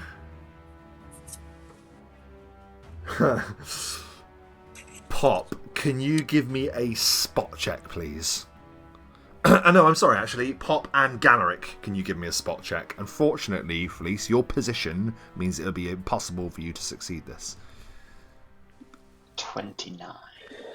14. Very good. You can't help but notice, Pop, Galaric, you're too occupied with the massive Diabor, the fiendish Diabor. Pop, you can't help but notice that you see the shadow flit across the opening of the cave, where the bloody runes and shapes can be seen. Up here. Yeah. You only get that, even though your roll was incredible. You only get that because you wouldn't physically be able to see the source of the shadow, but you would see the shadow, if that makes sense. So you see that something moves in there. But with that, Pop, it is your turn as we're back to the top of the round. Sweet. I will cast Blinding Colour Surge on the pork, first of all. So that's a will save. I'm afraid that is a caster level check, please. Ooh. Is it? Is it indeed? The fiendish type of enemies at a certain level have spell resistance. Cool. So that is your level and a d20. Obviously including any feats you might have. And remember, your gloves that you've just unlocked allow you to do your first level spells at 2 times the height as your cast.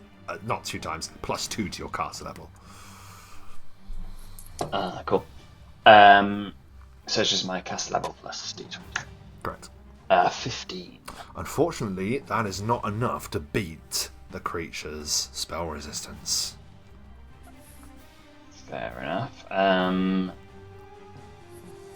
Yeah, so I guess I don't get my invisibility from that either. In which case, I'm just going to have to investigate. You not still get the invisibility from colour surge? I thought you did. You still fire the colour, which is you, right? I don't have the description of the spell, so I shall read it to you. Okay. You strip the colour from your body and gear, turn it into a lance of energy, and hurl it at a target. When you cast a spell, you target the creature with colours stripped from your form. To make a will save or be blinded for 1 round. You also get the benefit of invisibility for the duration of the spell, even if the target succeeds on it, or if the spell loses its effect. Yeah, so I'm still good. Hey, so you vanish into invisibility. Very cool, Pop. That's good. I really wanted.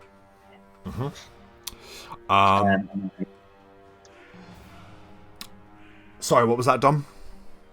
And then I'll move up to the corner here. Oh, okay. To investigate the shadow. Very good. Pop, you round the corner, and as you round the corner, you see out the corner of your eye the great boar rear up.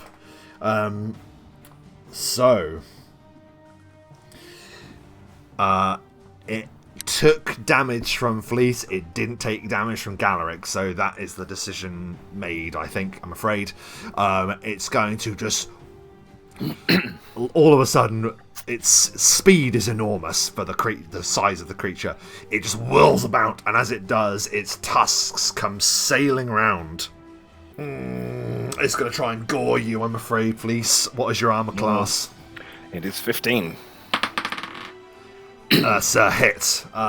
The tusks slam into you, and you take 19 points of piercing damage as it slams its devilish tusks into your side. Wowza. Bam! And you feel the That wind is gnarly. knocked out. Oh my god, you have no idea. Yeah. It will elect to remain where it is for the time being.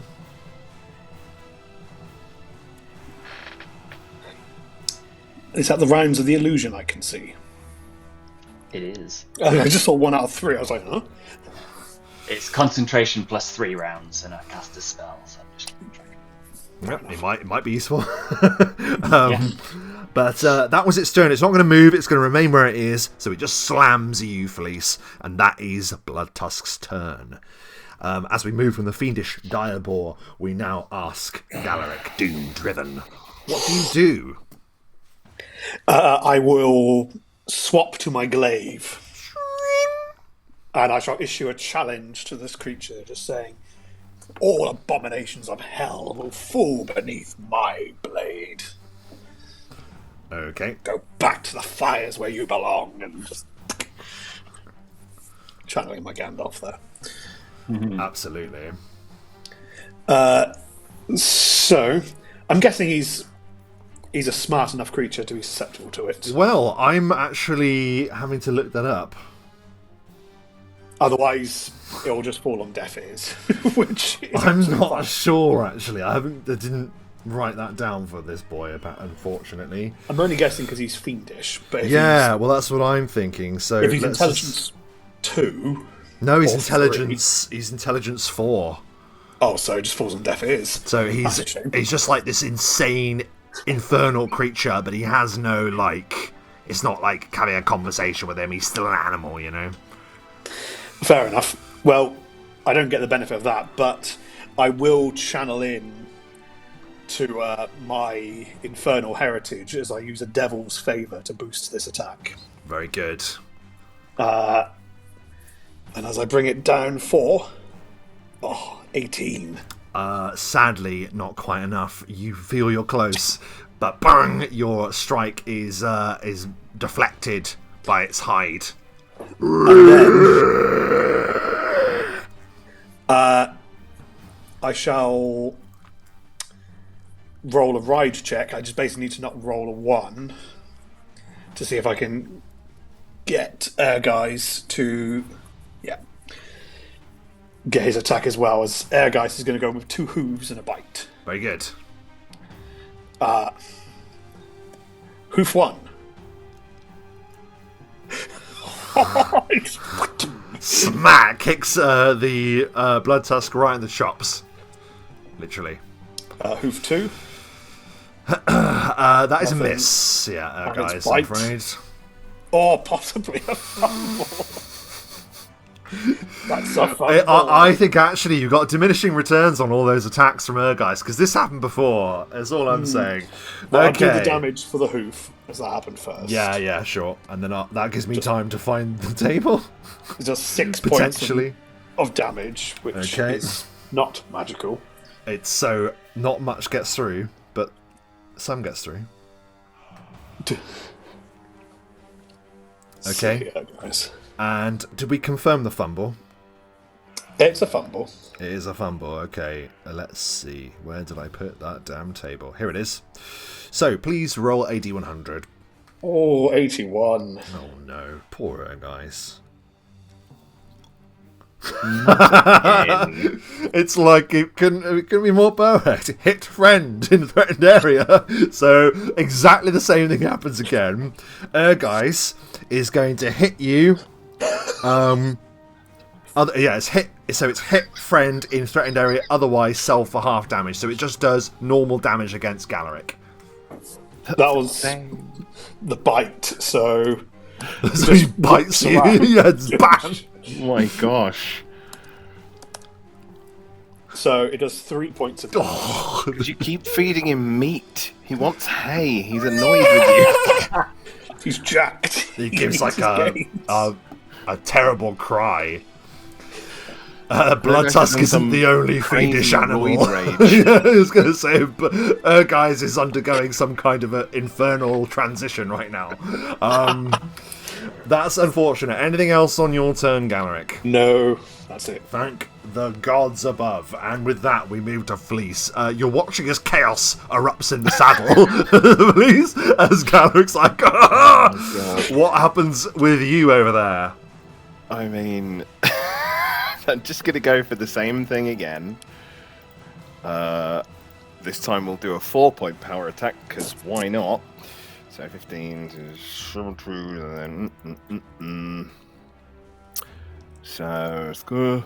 Hadoush. Oh, 16. You swing He is being flanked, so he will be flat-footed, but I mean, obviously he's... No, that's plus to your attack when you're flanking.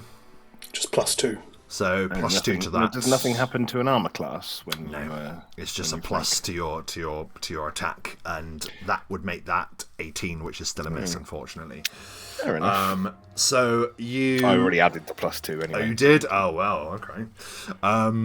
Anything else? Sorry, I'm just looking. If that's the case, why is it Uncanny Dodge states that you retain dexterity bonus to armor class even if you're caught? I don't know. For other instances, No. It is caught flat-foot. Yeah, right. I got you. Okay, sorry. Yeah. That was what was confusing me, but no, there is nothing else that I can do. So very good. We are back to the top of the round now. Pop, you were successful in your spot check, so I'm not going to make you roll again, because what you're about to see is going to shock you to your core, I'm afraid. Because Bloodtusk still isn't alone.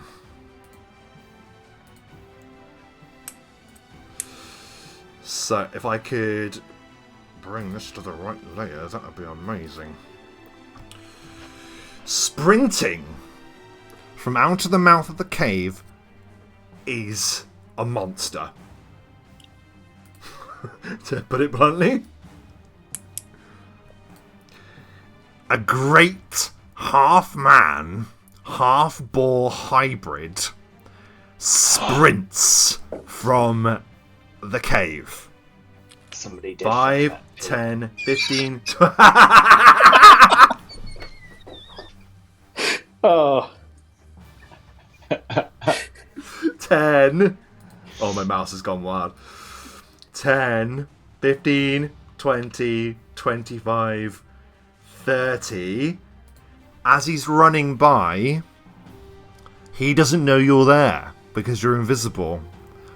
He thinks that he's got the drop on whoever is contesting with Bloodtusk. I'm stopping there because he's just going to do double movement. Right. Do you do anything to interrupt that? Because that's his standard movement, and he's going to continue past you. So we'll provoke attacks of opportunity and things like that. Let me check a second. It's okay if not, but I'm just giving you that opportunity in case. I say you have that opportunity. Could do is I could cast Hesitate on him, which is an immediate action casting time. Yeah. Which, yeah, I'll do that. Okay. On a failed save, the subject can take no action other than a move action. Was and that's, I guess a full round move is still. Yeah, that would stop him in his tracks. Yeah. Yeah. Okay. So that is a will save, and that lasts for how long? If he fails. 1 round per level, so 6 rounds. And he can just move. He can't do anything else. Yeah. Ooh, okay. I think then it's important for me to do this publicly because that is a huge roll, and I don't mind you seeing like what he asks for his stats and things like that. I think it's far more dramatic for us to put it up front. So what's the DC that he has to make? DC 20. Okay. And I think I'll use my Arcanist's gloves. No, I can't do that. That's for a caster check, I think. Yeah. Yeah. Okay. I was thinking it'd make it last longer, but it's also not right. Just so we're up front, he gets a +8 will save. He is not a weak creature by any stretch. However, he can easily fail. DC 20, yes? Yeah. Pray to whatever gods you hold in your heart.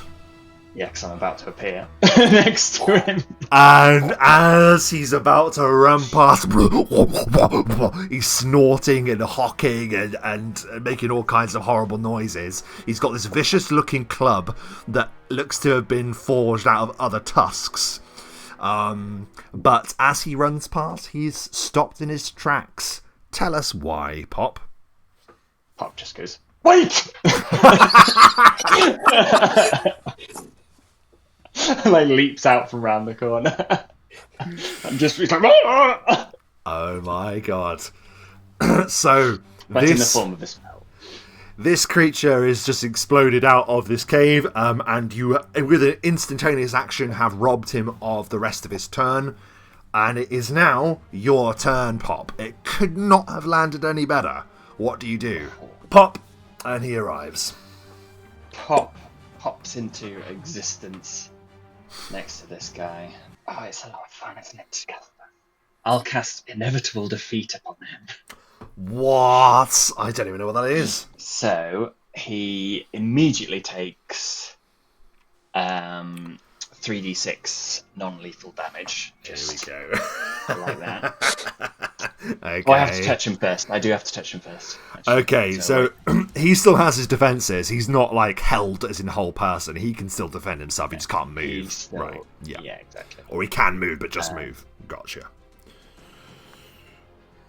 So I'll attempt to touch him. Very good. Here we go. So,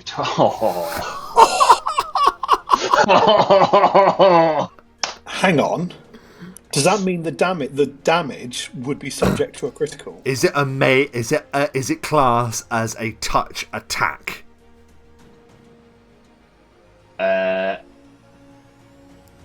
No, I think it's just a touch spell to cast it on because it continues after this.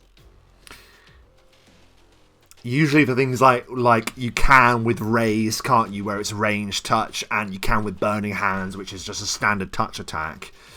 I don't know the spell, unfortunately, so I don't feel like I could determine that or not. So I would just have to make a ruling.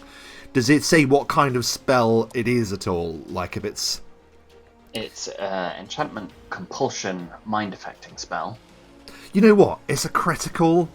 Go on, do it. Double it. Oh. Well, would need confirming. Oh yeah, you would have to confirm it. Yeah, Yeah. of course. Yeah, Yeah. of course. It doesn't matter. Which doesn't hit his touch. I'm so sorry. See, that's so disappointing. I'm so sorry we had that conversation to end it like that. That's a shame. A normal damage it is then. So he immediately takes. Oh fucking! Oh my god! What's going on? It's the infernal powers in this place. 666. Oh my word! Oh my god, it is 666. What on earth is happening in this place? So pops into existence after going wait, and then reaches out to the pigman's face and goes, "You shall not stop me." And he goes as you slam him with that attack. That's insane. 18 points, just like that, and he's in a world of hurt.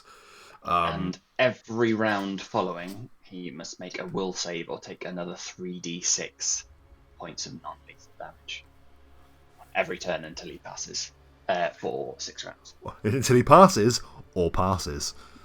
Yes. Right. Okay, well, good to know. You'll do your best to remind me of that, I'm sure, Dom. Yeah, I'll make a note on my character. Yeah, I'd certainly be reminding me if I was doing that. That's an insane turn, Dom. That's unbelievable.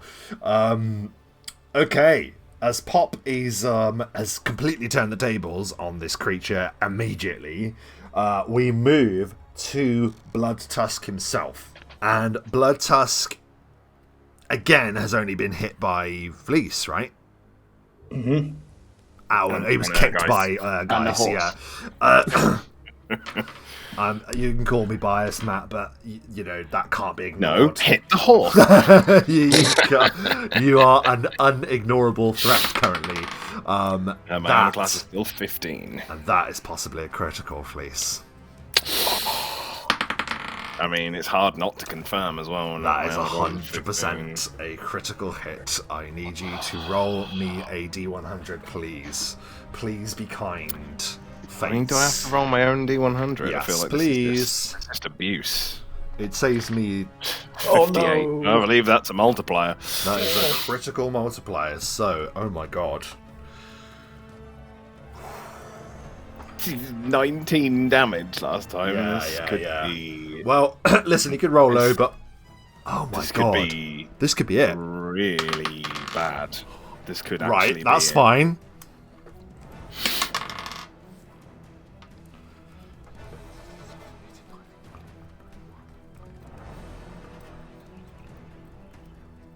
For 33 points of piercing damage. Really? What, a rolled 1 on one of the damage dice, so... That's beautiful. Okay. Fleece is... He's alright. So what happens is that again, those tusks go low. Even though he's such a big creature, a boar's gore is always upwards to follow the line of their tusks, and that's what it does. It goes low, and then bam! Some explosive force drives that tusk straight through your side. Ice blue blood hits the walls and the rock around you. I imagine you've got blue blood. Yeah. Yeah. A lot of it. You know what? You are classed as a large creature, even though you. Mm-hmm. So he. Okay, he's going to stay where he is in that case. I can always be classed as a large creature if it is beneficial to me. Oh, so it's something that you choose when you're doing something. Does it affect something if he tries to do something against you like that? Basically, if it is beneficial to me, I can be a large creature. But if it is a detriment to me, I can be classed as a medium creature. Is how the okay. You know what? We're going to do it then. We're going to do it. So as he attacks, he's going to provoke an attack of opportunity off you, Fleece. I mean, yes. Yeah. Yeah. Definitely. Absolutely. And we'll just stick with a 4-point power attack. Because why not? Yeah, I imagine you can do that. Yeah, you can do that on... I think it's just an attack. standard attack, not trying to do anything complicated, is it? Sure. Right. 22. 22 hits. So, you know what? For simplicity, I'm not going to do it. You can attempt an overrun as a standard action, so he can do overrun. But he's already had a standard action. He has had a standard action, so he couldn't have done it and wouldn't have provoked the attack of opportunity. So, that's a shame. I'm sorry, that's my fault. I should have checked. I thought he could just use his movement to move through you, but obviously not the case. In that case, then that will just be Bloodtusk's turn. Galaric, it is your turn. Hang in there, Fleece, as Galaric will attempt 2 swipes with the glaive. First one, 14. That's a miss. 23. Is a hit. Oh, finally. For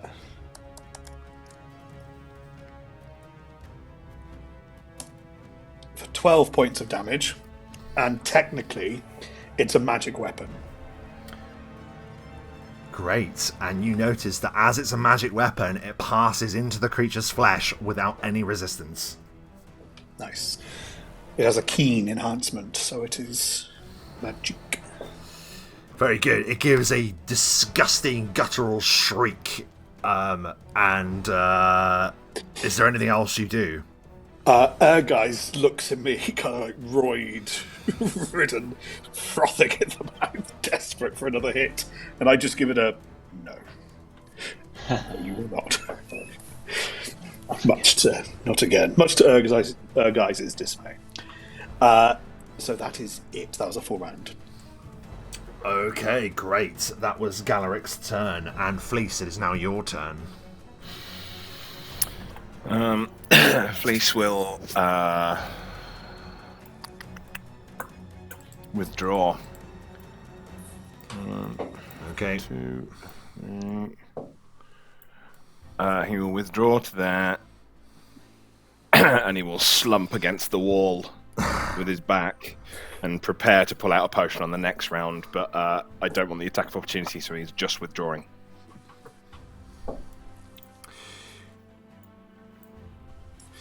Okay, very good.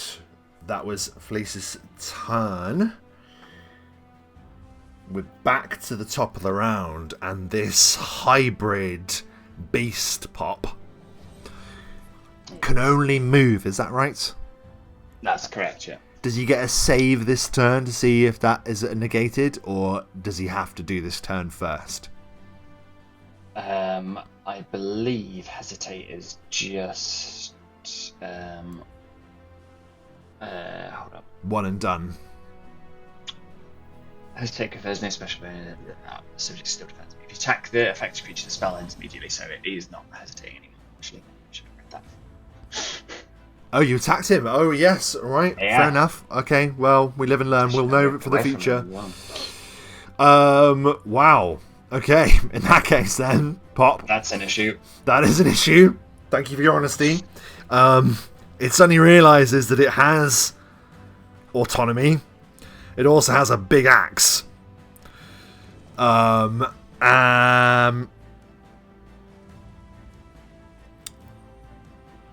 But he's not going to use it. He's going to try and gore you.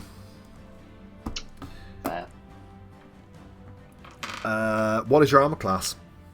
It is 19 due to my major. Okay. Whoa, what is it like as you just avoid being gored? I think Pop's mage armor actually sort of it works in an illusory way. It makes them think that he's in a certain position, and then when they attack, he's not there. He's just not. He's moved slightly to the side. So it's just, it does get him, and then it sort of dissipates, and Pop's not actually there. It's just like a foot further left. As this thing tries to gore you when it has a perfectly good weapon in its hand, you can give me a Knowledge Arcana roll, please. Pop. Very well. 25. I'm rolling some crazy numbers. Right, Pop. That's amazing. You spot behind you, you look back, and with a single glance, you see that the blood trails that are daubed behind you on that pedestal are denoting the movements of the 3 moons that shine above the land that we all play in, the land of Main Realm. And with horror, you look upon the creature's physical form and the twisted rituals behind it and put 2 and 2 together. Oh, no. This creature is innately linked with the lunar cycles of this land. You are facing a wereboar. Oh no! And not just any wereboar either, I will say. For the patterns that are there with a 20 on the roll, you know that this isn't just any wereboar. This is one of the fabled moon swine. Moon swine? a ruthlessly aggressive clan of wereboars of legend that only a few people have ever heard about. You have heard about them. The moon swine want you dead, Pop, or perhaps they want you to join their numbers. Who knows? He missed you, and I think he's going to stay on you. I don't think it helps him to try and move away from you, so he's going to stay threatening you. So that is his turn. Pop, it is now your turn. He's gone to gore you, and you just get out of the way, or he just misses you. So with the realization that he's facing a wereboar in hand-to-hand combat, and he has no hand-to-hand combat experience, he stumbles back and goes, no, absolutely not, and turns invisible. Yep, so free 5-foot step, which does not provoke an attack of opportunity, and casting the spell. Very well practiced, Pop. I like that very much. Anything else? He needs to make a will save or take a further 3d6 from his So he does. DC... What was it again? DC is now 19. Oh, that's a failure. Roll it up again, please. Can you... You can't beat last time. Yeah. 10 points. 10 points. He seems racked with pain and goes, "Rrr!" and is trying to shake off this this invisible force that's causing him this agony. He is obviously not able to do so. And the piggy wig vanishes. Yeah, this little piggy definitely is not going to the market. But Bloodtusk is, as he turns to look at the goods about him, the ripe flesh for the more. Galaric, he is going to provoke an attack of opportunity, Galaric, as he's going to move past you. I will take it. Roll it up. Never mind. Damn, that creature's fast. Yep, your attack bounces off him and he rushes and is able to also use his movement to turn.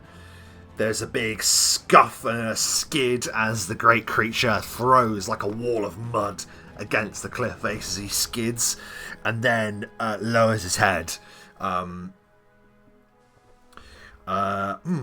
could have attacked you, but I didn't say I was going to, so I won't. That's my bad. I could have actually hit you there, but never mind. That is Bloodtusk's turn. Galaric, it is your turn. I'm going to attempt a fast dismount off Ehrgeiz. That's just a set DC, correct?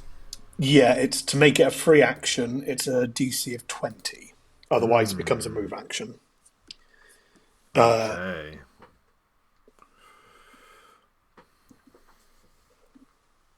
Oh, right, no, my foot is stuck. Guys, my foot is stuck. Would you just stop bucking backwards? Let me just get off you. There we go. I spend a move action getting off Ehrgeiz.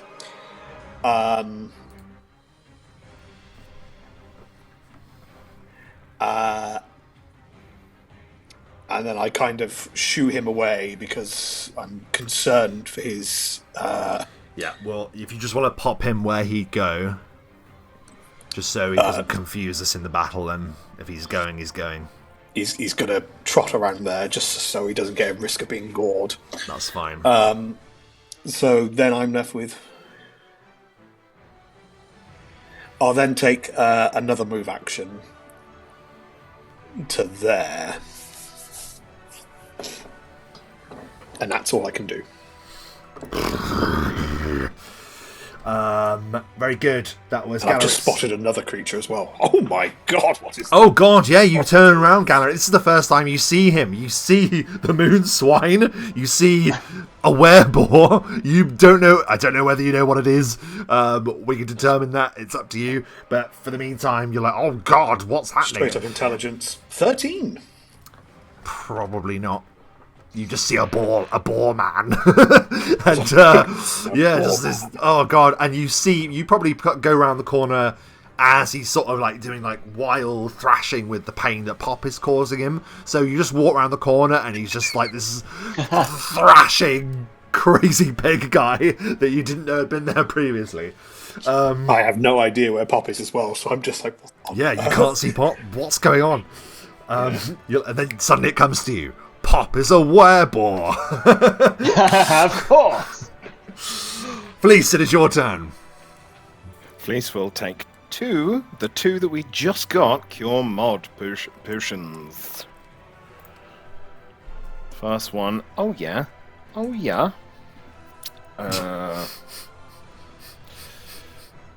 Again. Oh yeah. Back in the fight. Absolutely back in the fight. That's like all the damage I took. That's a lot of the damage I took. It's not all of it. Mm-hmm. It's a lot of the damage I took. Okay, so that's what he will do. He feels better, but has some lovely new scars to add to his collection. Absolutely. So I take 2 potions, and that is Fleece. He just takes the potions. Takes a deep breath and prepares to run back in. Very good. We are back to the top of the round. The moon swine,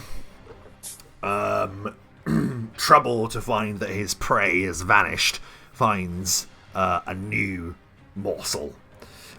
Turney spots the knight, and the thing sort of like stalks around, kind of like the same as Blood Tusk is doing, like a rotting hog. They sort of prowl around for a bit and scuff their hooves and then charge once again. It's going to be pretty crazy. This thing's just going to try and gore you, Galaric. I'm not even going to pretend. You know what it's trying to do. You know what it's trying to do. Stop him! Stop him! I'm going to designate him as my shield block, so I get a +1 to my AC. Great idea. So this thing just rushes and like tusks come down. Armor class, please. 23. How do you deflect the wereboar's gore? I'm struggling to read his attacks because he's just so chaotic. I kind of gestured to the animated shield to essentially just almost shield butt him in the face. Just to sort of just get anywhere in the way of it. Amazing work. And as the Moonswine is swung at you, Galaric, that's his turn. Pop, you watch as the wereboar has changed its target to the knight. What do you do? I will just cast first level Whelm on the wereboar. Oh, okay. Whelm. Which is a DC 18 will save. I vaguely remember using this spell before, but we'll just go for it. That is a failure.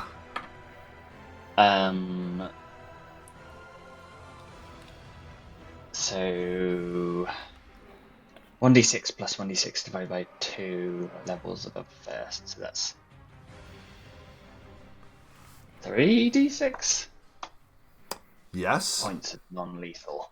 Mm-hmm.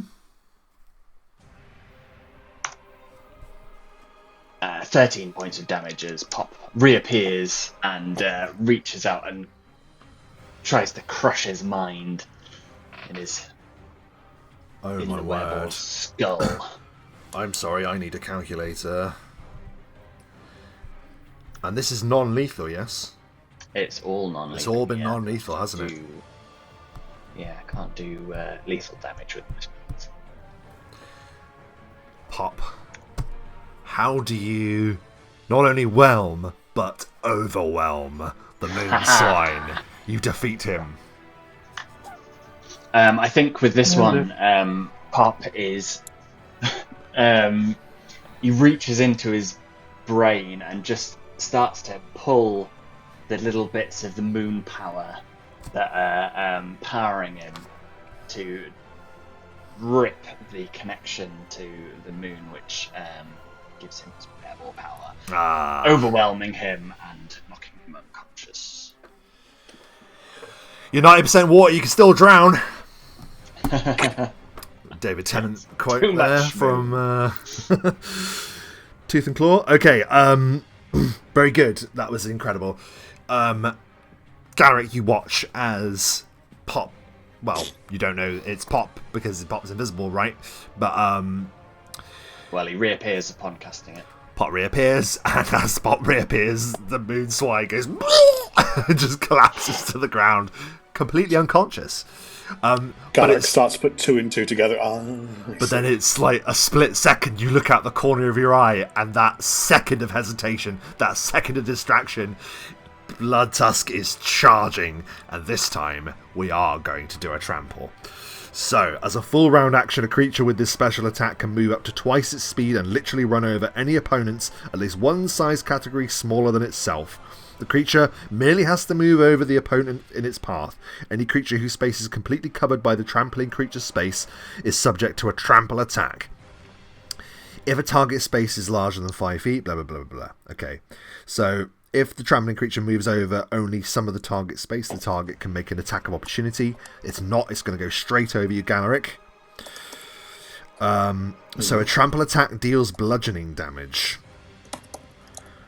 It doesn't give me any indication that you can defend yourself. Oh, sorry, reflex save half to get half the damage. Or I can choose to take an attack of opportunity. So if I take the attack of opportunity, I don't take a reflex. Oh, yes, okay. Well, in that case, what's it going to be? The save plus 1/2 the creature's hit die. Well, that's easy to do. My reflex is awful, so I am going to take the attack of opportunity. I know the reflex. Okay, cool. Do it. He moves. You thrust out your attack, but it is just too slow as he will pass straight over you. Galaric, not giving yourself in glory today. No, I am not. I will say, for all the squares, there is difficult terrain, but not in the centre. Hang on. No, he's going straight through you, mate. There's no question there. He can easily go through that, and it is his wallow. I've not. That's. Wallow. No, sorry, mate. This is how it's done. So he's gonna do some damage against you now, which is not insignificant. Where's that dice?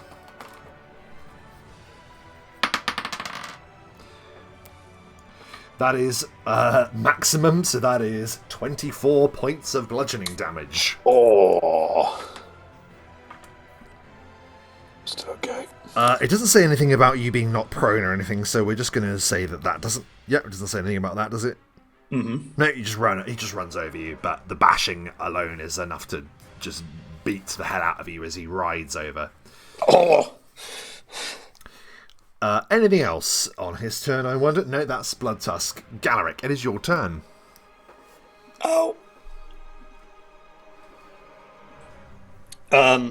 He's just there, isn't he? Yep, he's only gone to that position there.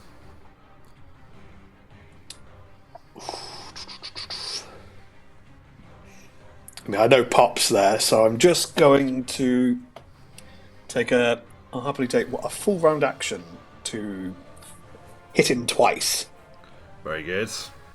First time, hopefully. Oh, there we go, 28. That's a hit.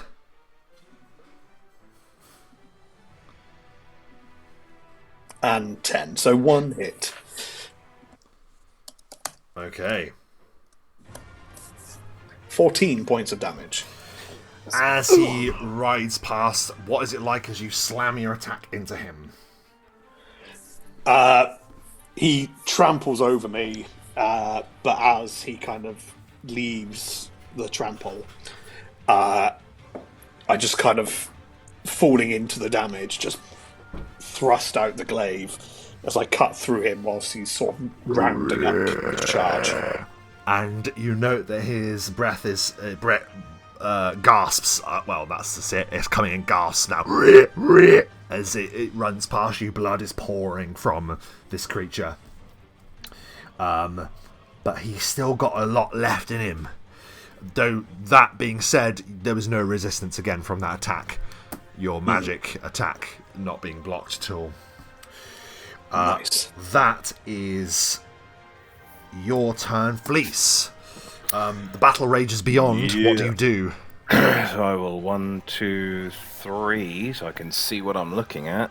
Oh, everyone's gone. 4, 5, 6, 7, 8. I can't reach him. That is a shame. So instead, we'll go. Check something. 4, 5, 6, 7. Yeah, we'll move to here. Yeah, I mean, why not? We reach into his into the pouch that he's got under his cloak, and he will hurl. We'll hurl a glot. Why not? The lethal glot. It can make a ranged trip, so I mean, it's very difficult, I imagine, to trip this thing, but it's worth a try. Very difficult. There's no reason why I shouldn't. But either way, it'll just be a normal attack. So, oh, hang on just 1 second. I just thought, do you get... plus 4 bonus to strength and constitution. You don't get a minus to dexterity, though. You can't use any dexterity-based skills, but you can still attack with dexterity. Okay, so nothing has changed attack-wise for the glot with rage. Go for it. I wasn't sure how it worked with rage and... Right, okay. The glot hurtles 23 and smashes into the kneecap of the blood tusk. Amazing. So he kind of does like a bit of backspin on it. So it's like he's skimming a stone because the ground is obviously wet, so it doesn't really roll. It more sort of skims the surface and yeah, collides with him. And it will do. This actually does do better because of my rage. So it will do 14 points of damage, maximum damage from the glot. Great Scott. The glot is effective, isn't it? It's amazing. It should be your primary weapon. Every time I use it, it's just wonderful. No avails. It just smacks straight into him, and essentially it functions as a standard trip attack for me because it is a large glot, so it gets all the stuff that I get. Obviously, he gets all the stuff that he gets. So, yes. Whatevs. So we will oppose. If you manage to beat him on a trip, I'll be very impressed. But stranger things. I mean, it's 20. It's 20. It's not going to happen. He's got 4 legs and he's a size category larger. And he rolled really high as well. So the attempt, while valiant and painful for Bloodtusk, does not net him falling onto the ground this time. Straight in the kneecap. Yes. Bitch.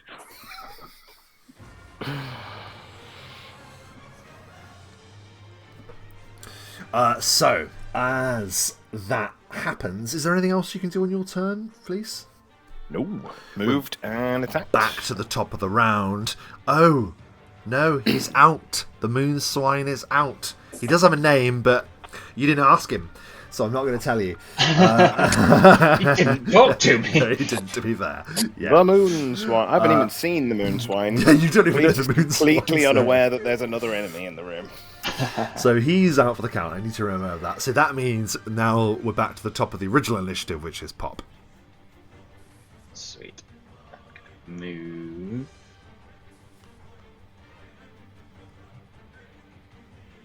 I see him. To there. And then I reckon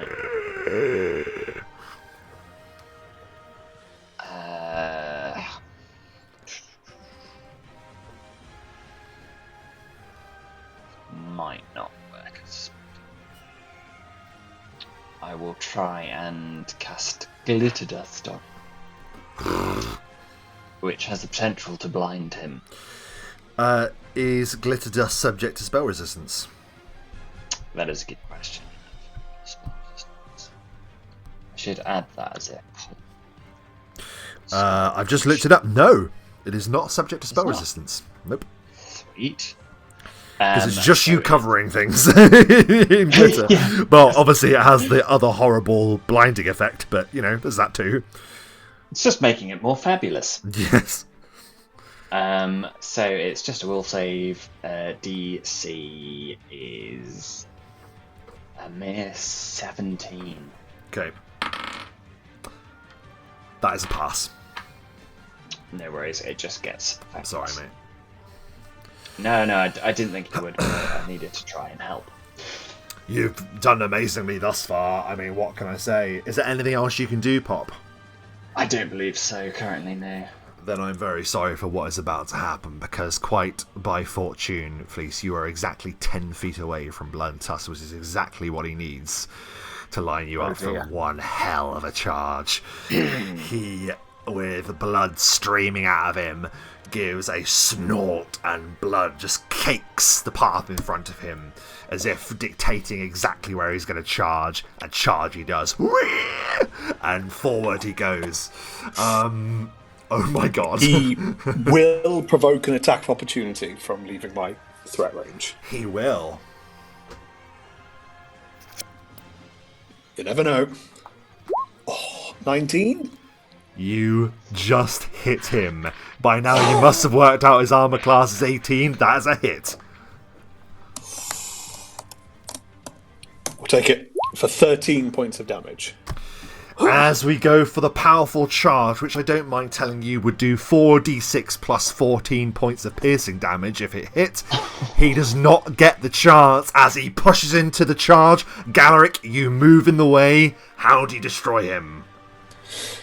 As he is kind of bucking his back feet, as he kind of brings his head down as well, Galaric shoves the glaive where the sun doesn't shine in the back of the boar.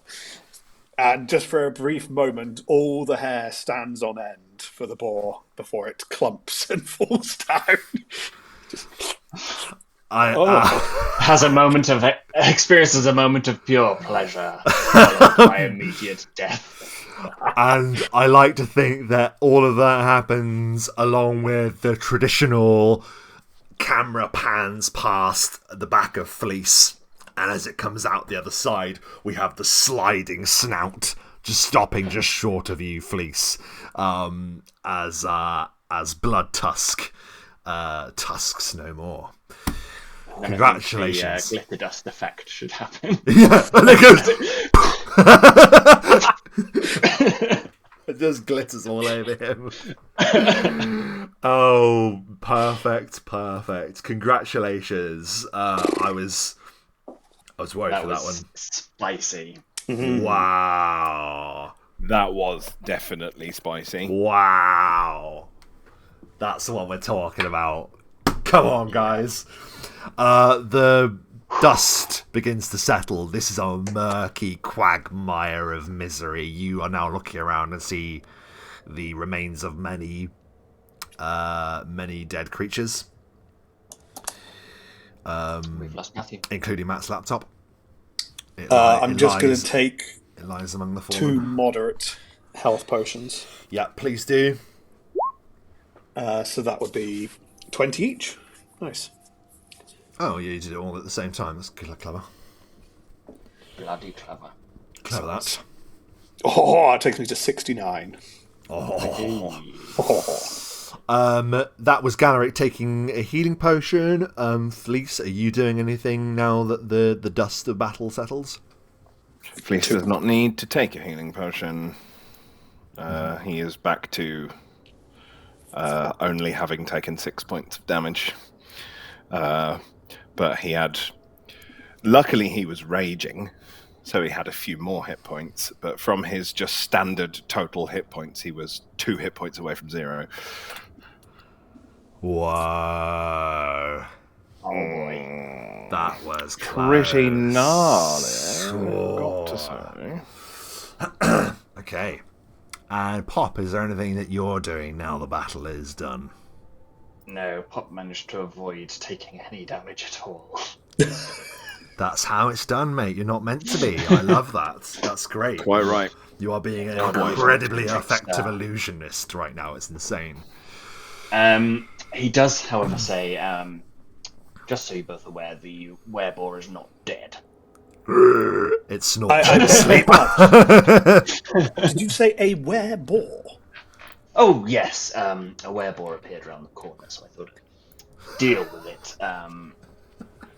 I believe it may have got a quick licking on you, but hopefully you're okay. Hopefully you didn't bite or anything, or...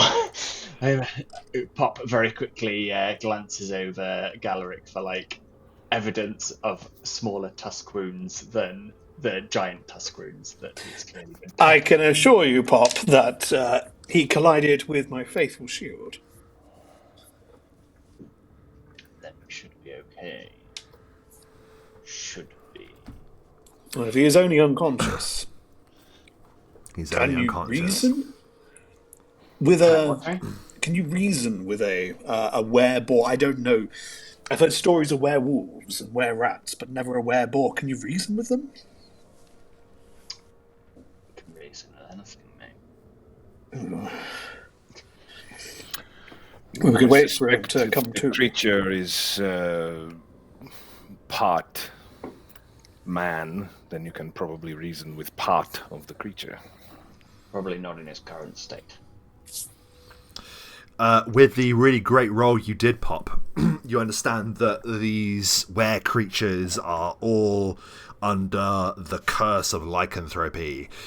And that comes in many different forms. At some cycles of the moons, this creature will simply be an empowered diabor, effectively. In other stages, he'll just be a human being, probably savage and feral from his changed demeanor, but still a human. And then the other is this form, the hybrid between the two, the most deadly of the forms it can take. Well, we should probably tie it up and try and find out its name. Thanks. Thanks. Well, left unaccompanied, I believe, didn't we say, I think at least that we said that if you're unconscious, it takes an hour for you to retain, or is it a rest to get 1 hit point back? I can't remember. He's currently disabled, so and unconscious, so -1.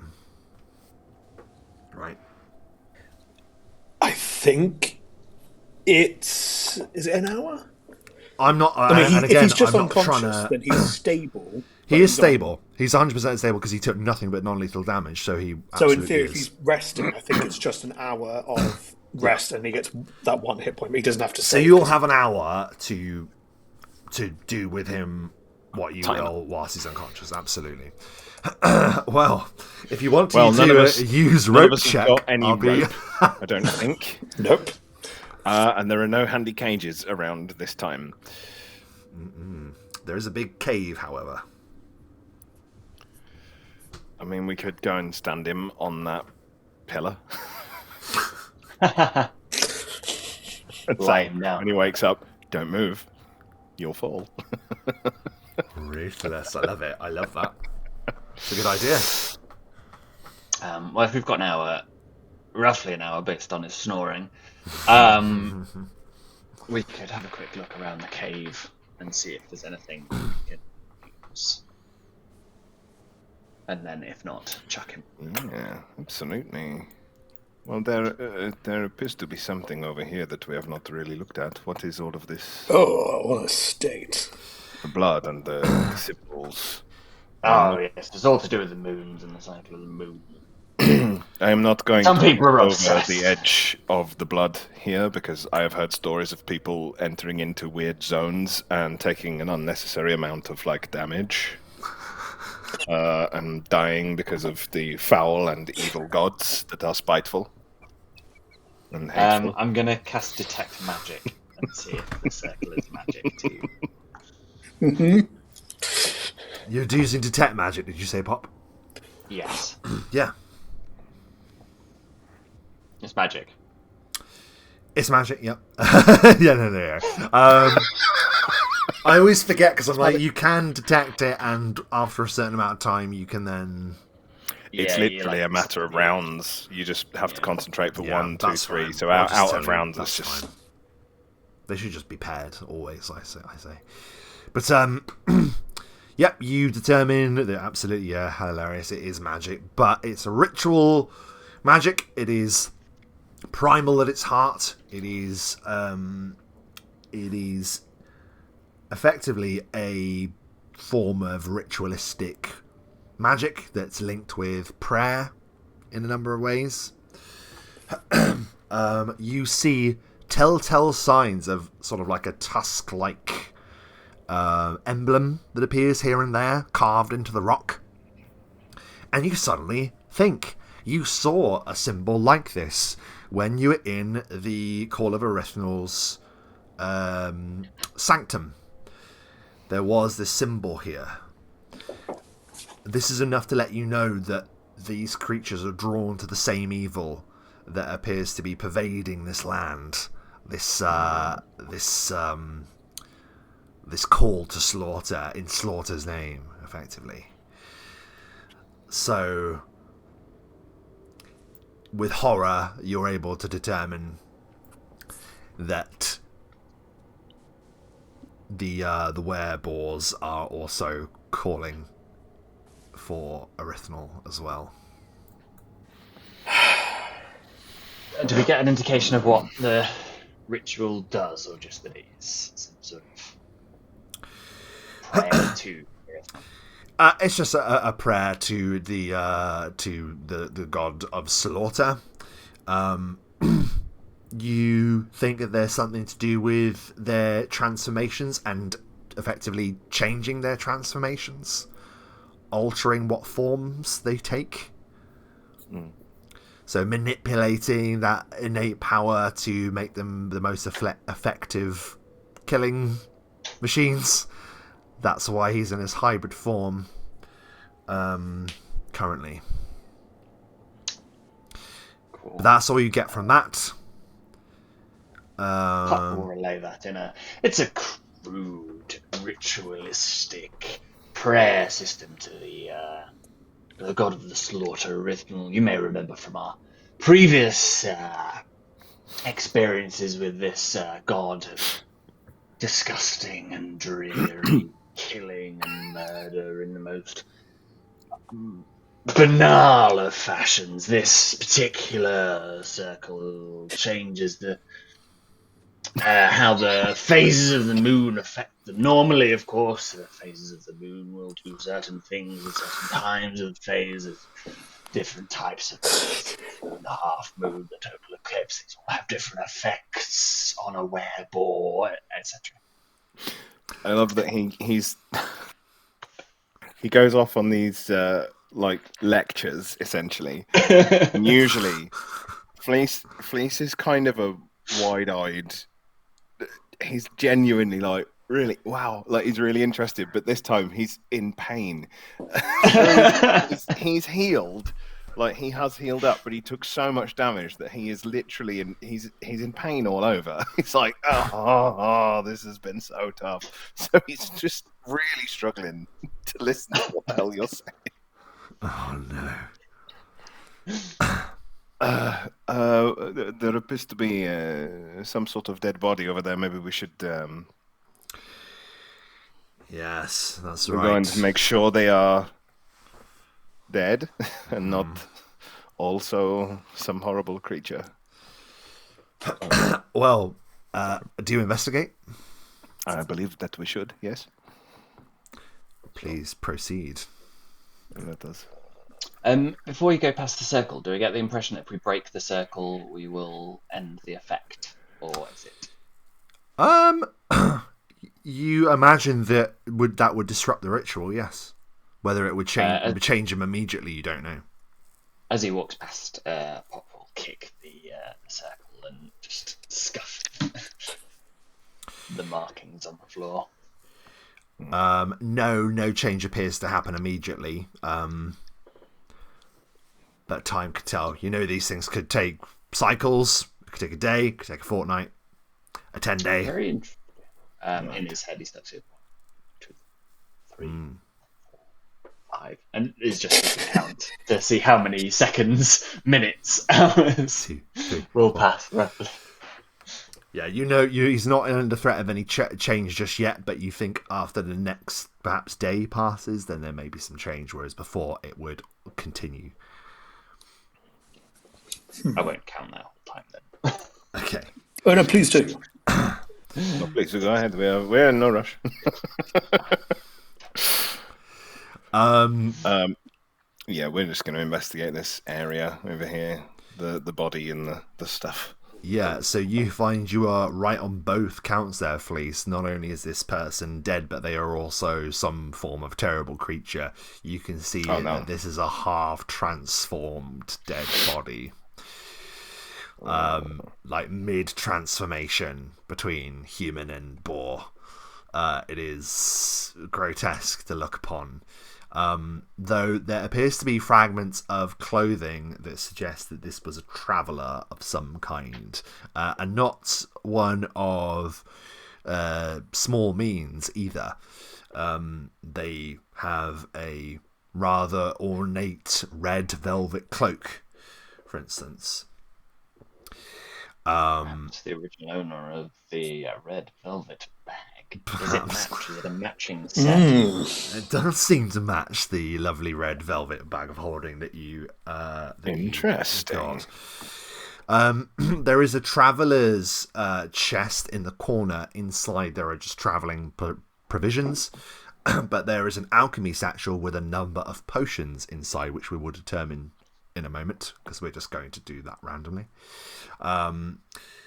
There is also a journal, and inside the journal it bemoans that the plan that this individual is concocting is not going particularly well, having copied this location onto many different bits of parchment, copying the same map over and over again to lure as many people as possible to this cave to transform them into the cult of the moon swine, but it not being as effective. In fact, the most recent travellers to come here were a force of the Dominion that were slain by a dire boar before they could even get into the cave. But the journal also professes that Mudglut is showing less and less control and is wondering if the ritual has taken the desired effect. And you can tell by the splashes of blood on the page that during his transformation, that is when the opportunistic wereboar struck, murdering his accomplice. There is a number of maddened scribblings about Erythnul, and remind me your languages again, please. Common, Gnome, Elven, Dwarven, Celestial, Draconic, Infernal. Infernal. Common. Elven. You see that there is a twisted form of celestial written in the margins of one of the pages, which stands out in its own right, given that this is horrendous. But there's that archaic language from all place of light. But it's twisted, refracted, and changed. The writing says only one word, and that word is hunger. Pop will point out to the others. You see this notation in the margins of the piece. You see it's, at first glance, a celestial form of some sort, but actually it's not quite celestial. It's been warped, and all it says over and over and over again is, Fliss, are you paying attention? I am. Yes, I am trying to tend to my wounds a little bit, but I am fine. Yes, I understand. Anyway, it says, it just says hunger. Oh, God. Okay. Galaric would mostly be just trying to rack his brains to see if he has any locked memory that seems to trigger with things that are being said. He again has flashes, but he's trying to think of anything stands out or rings a bell. Give me a wisdom. Straight wisdom. Straight wisdom? Well, I'd have one, but I still have wisdom. No, actually, no. Do your level. That's what I asked you to do. I asked you to do a similar roll earlier, so let's stick with that. We'll go with your level. 17. You find that there's a weird... It's weird that this particular boar was influenced by the Hells. That's something that stands out a little bit. That doesn't quite fit the pattern here. You feel like there may be other forces at work within this land other than Erythnul. That doesn't seem to line up. And you think to yourself that this boar feasting on the many carcasses of many people slain in war, you imagine that is ripe for the influence of the Hells, where this place, you feel like, with the spell rain, everything that you thought of does align with the dreaded creation myths of hellish devils and demons alike. You yourself, Galaric, have been involved in adventures where powers have influenced the measure of magical creatures, and those powers and those abilities have been used to the ends of evil forces. So that doesn't line up, and you are wondering why this, of all places, this really peculiar ring that gleams on your finger is here as well. Yes. But you feel like you strangely were meant to be here, if you were to believe in such a thing as providence or fate. How peculiar. Well, that's what Galaric was pondering then. That's what he was doing. Anything else you want to do, Fleece? We're just going to move into the wrap-up section. Is there anything that you can think of? No, I don't think so. Like I said, very unacquainted with any of this kind of infernal. He knows nothing of demons and angels, and he believes in the gods, but he kind of has a pantheonic belief in all of the gods. He doesn't believe in one god specifically, very much like a Viking Nordic way of believing in the gods. So he has respect for the power of the gods, and what he wants to know more about it, but he really can't help in this. Up to you, because I'm going to wrap up now, but there are potions. I'll be happy to roll the potions for you, or we can do it next time, or we can do it really quickly now. It's up to you. Or I can lead us into the last thing that I want us to see. Well, let's lead us into the last thing that you want us to see, and let's do random potion rolls, because that's always fun at the beginning of the next session. That's Good idea. A nice way to... Great idea. So, oh, sorry, one last question. Do you leave Mudglut? Mudglut. Don't think we can just leave him, can we? And I don't know enough about this sort of creature to know whether it deserves... Is it evil? Pop, from your rolls, you are confident that most were creatures are so consumed by the curse of lycanthropy, they cannot help the evil that they inflict upon the world, but evil it still is. It is a moral quandary, to be sure, because how much control did this creature that is now Mudglut have in his position? You aren't to say. You know you can get a good head start on him, but there's no denying that the scent that these creatures can follow is unbelievable. Do we perhaps think that it would be a kindness to end his curse? I don't know about kindness. It may not have always been evil. It may have been warped by its curse. But it still remains that it will do evil things. But I mean, would it be putting it out of its misery? So, like, to end its curse would not killing miserable. It's gleeful in slaughter. Look around you. This is true, but I believe that if I was cursed and forced to slaughter innocents, I would, on some level, still be miserable. It would be bad for my soul. It's not that it's cursed to, it's cursed to want to. Galeric, you are usually pretty. Yeah, thank you. You're usually fairly good at gauging things morally. Where do you stand on this? Personally, I would rather we wait for it to come to, so we can see if we can reason with it, or at least commune with it, before that decision is made. A creature like this is very, very dangerous to us. Do not wish to be infected with this curse. The curse is designed to spread. It's not. It will try and spread its curse. That's of course. Where witches do.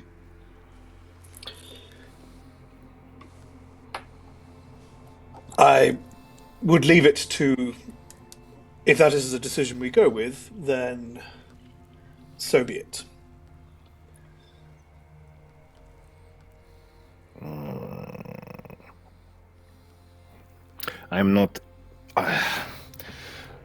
I am not one to slaughter any innocents. I do not wish to take the life of something that is unarmed and unable to defend itself. It is not in my nature to do so. However,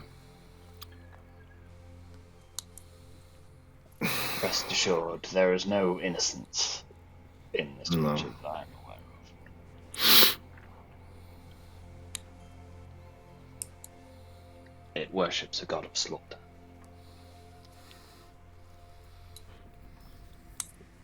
It has killed innocent people, clearly. It has, and will continue to do so. We will be saving other lives if we stop it here and now.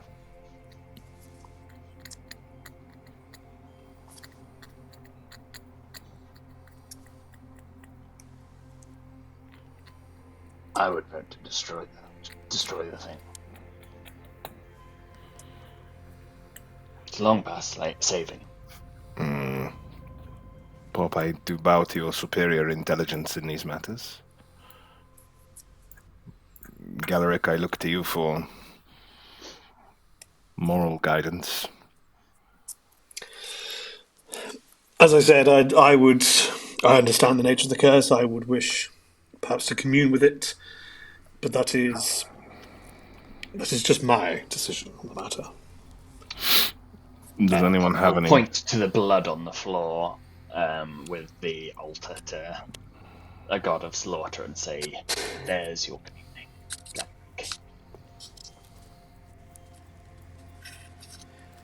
Yes.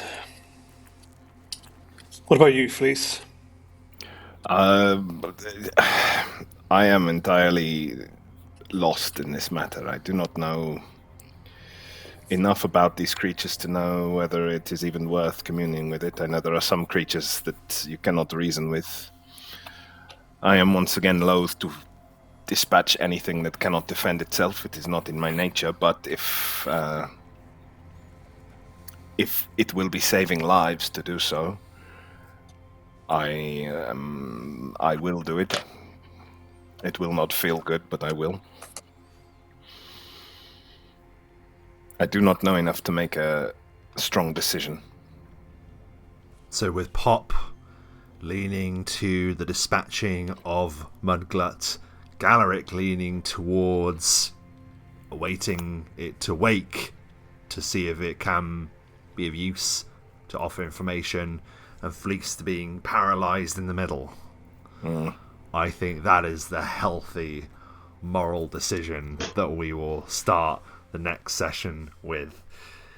As our vision moves up through the great fissures in this cave system, we see a rising shot of the landscape of the Rushfront. We see Spellgrave writhing in the north, filled with poisonous and deadly arcane monstrosities.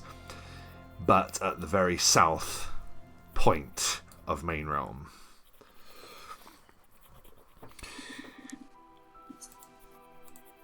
the ruins of the great elven city Uthriel beckons.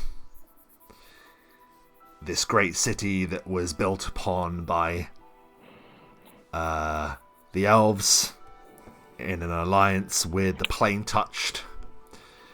Saw witness to that alliance of the Plane Touched, rather, and then built upon by men before the whole thing came collapsing down due to some unknown power.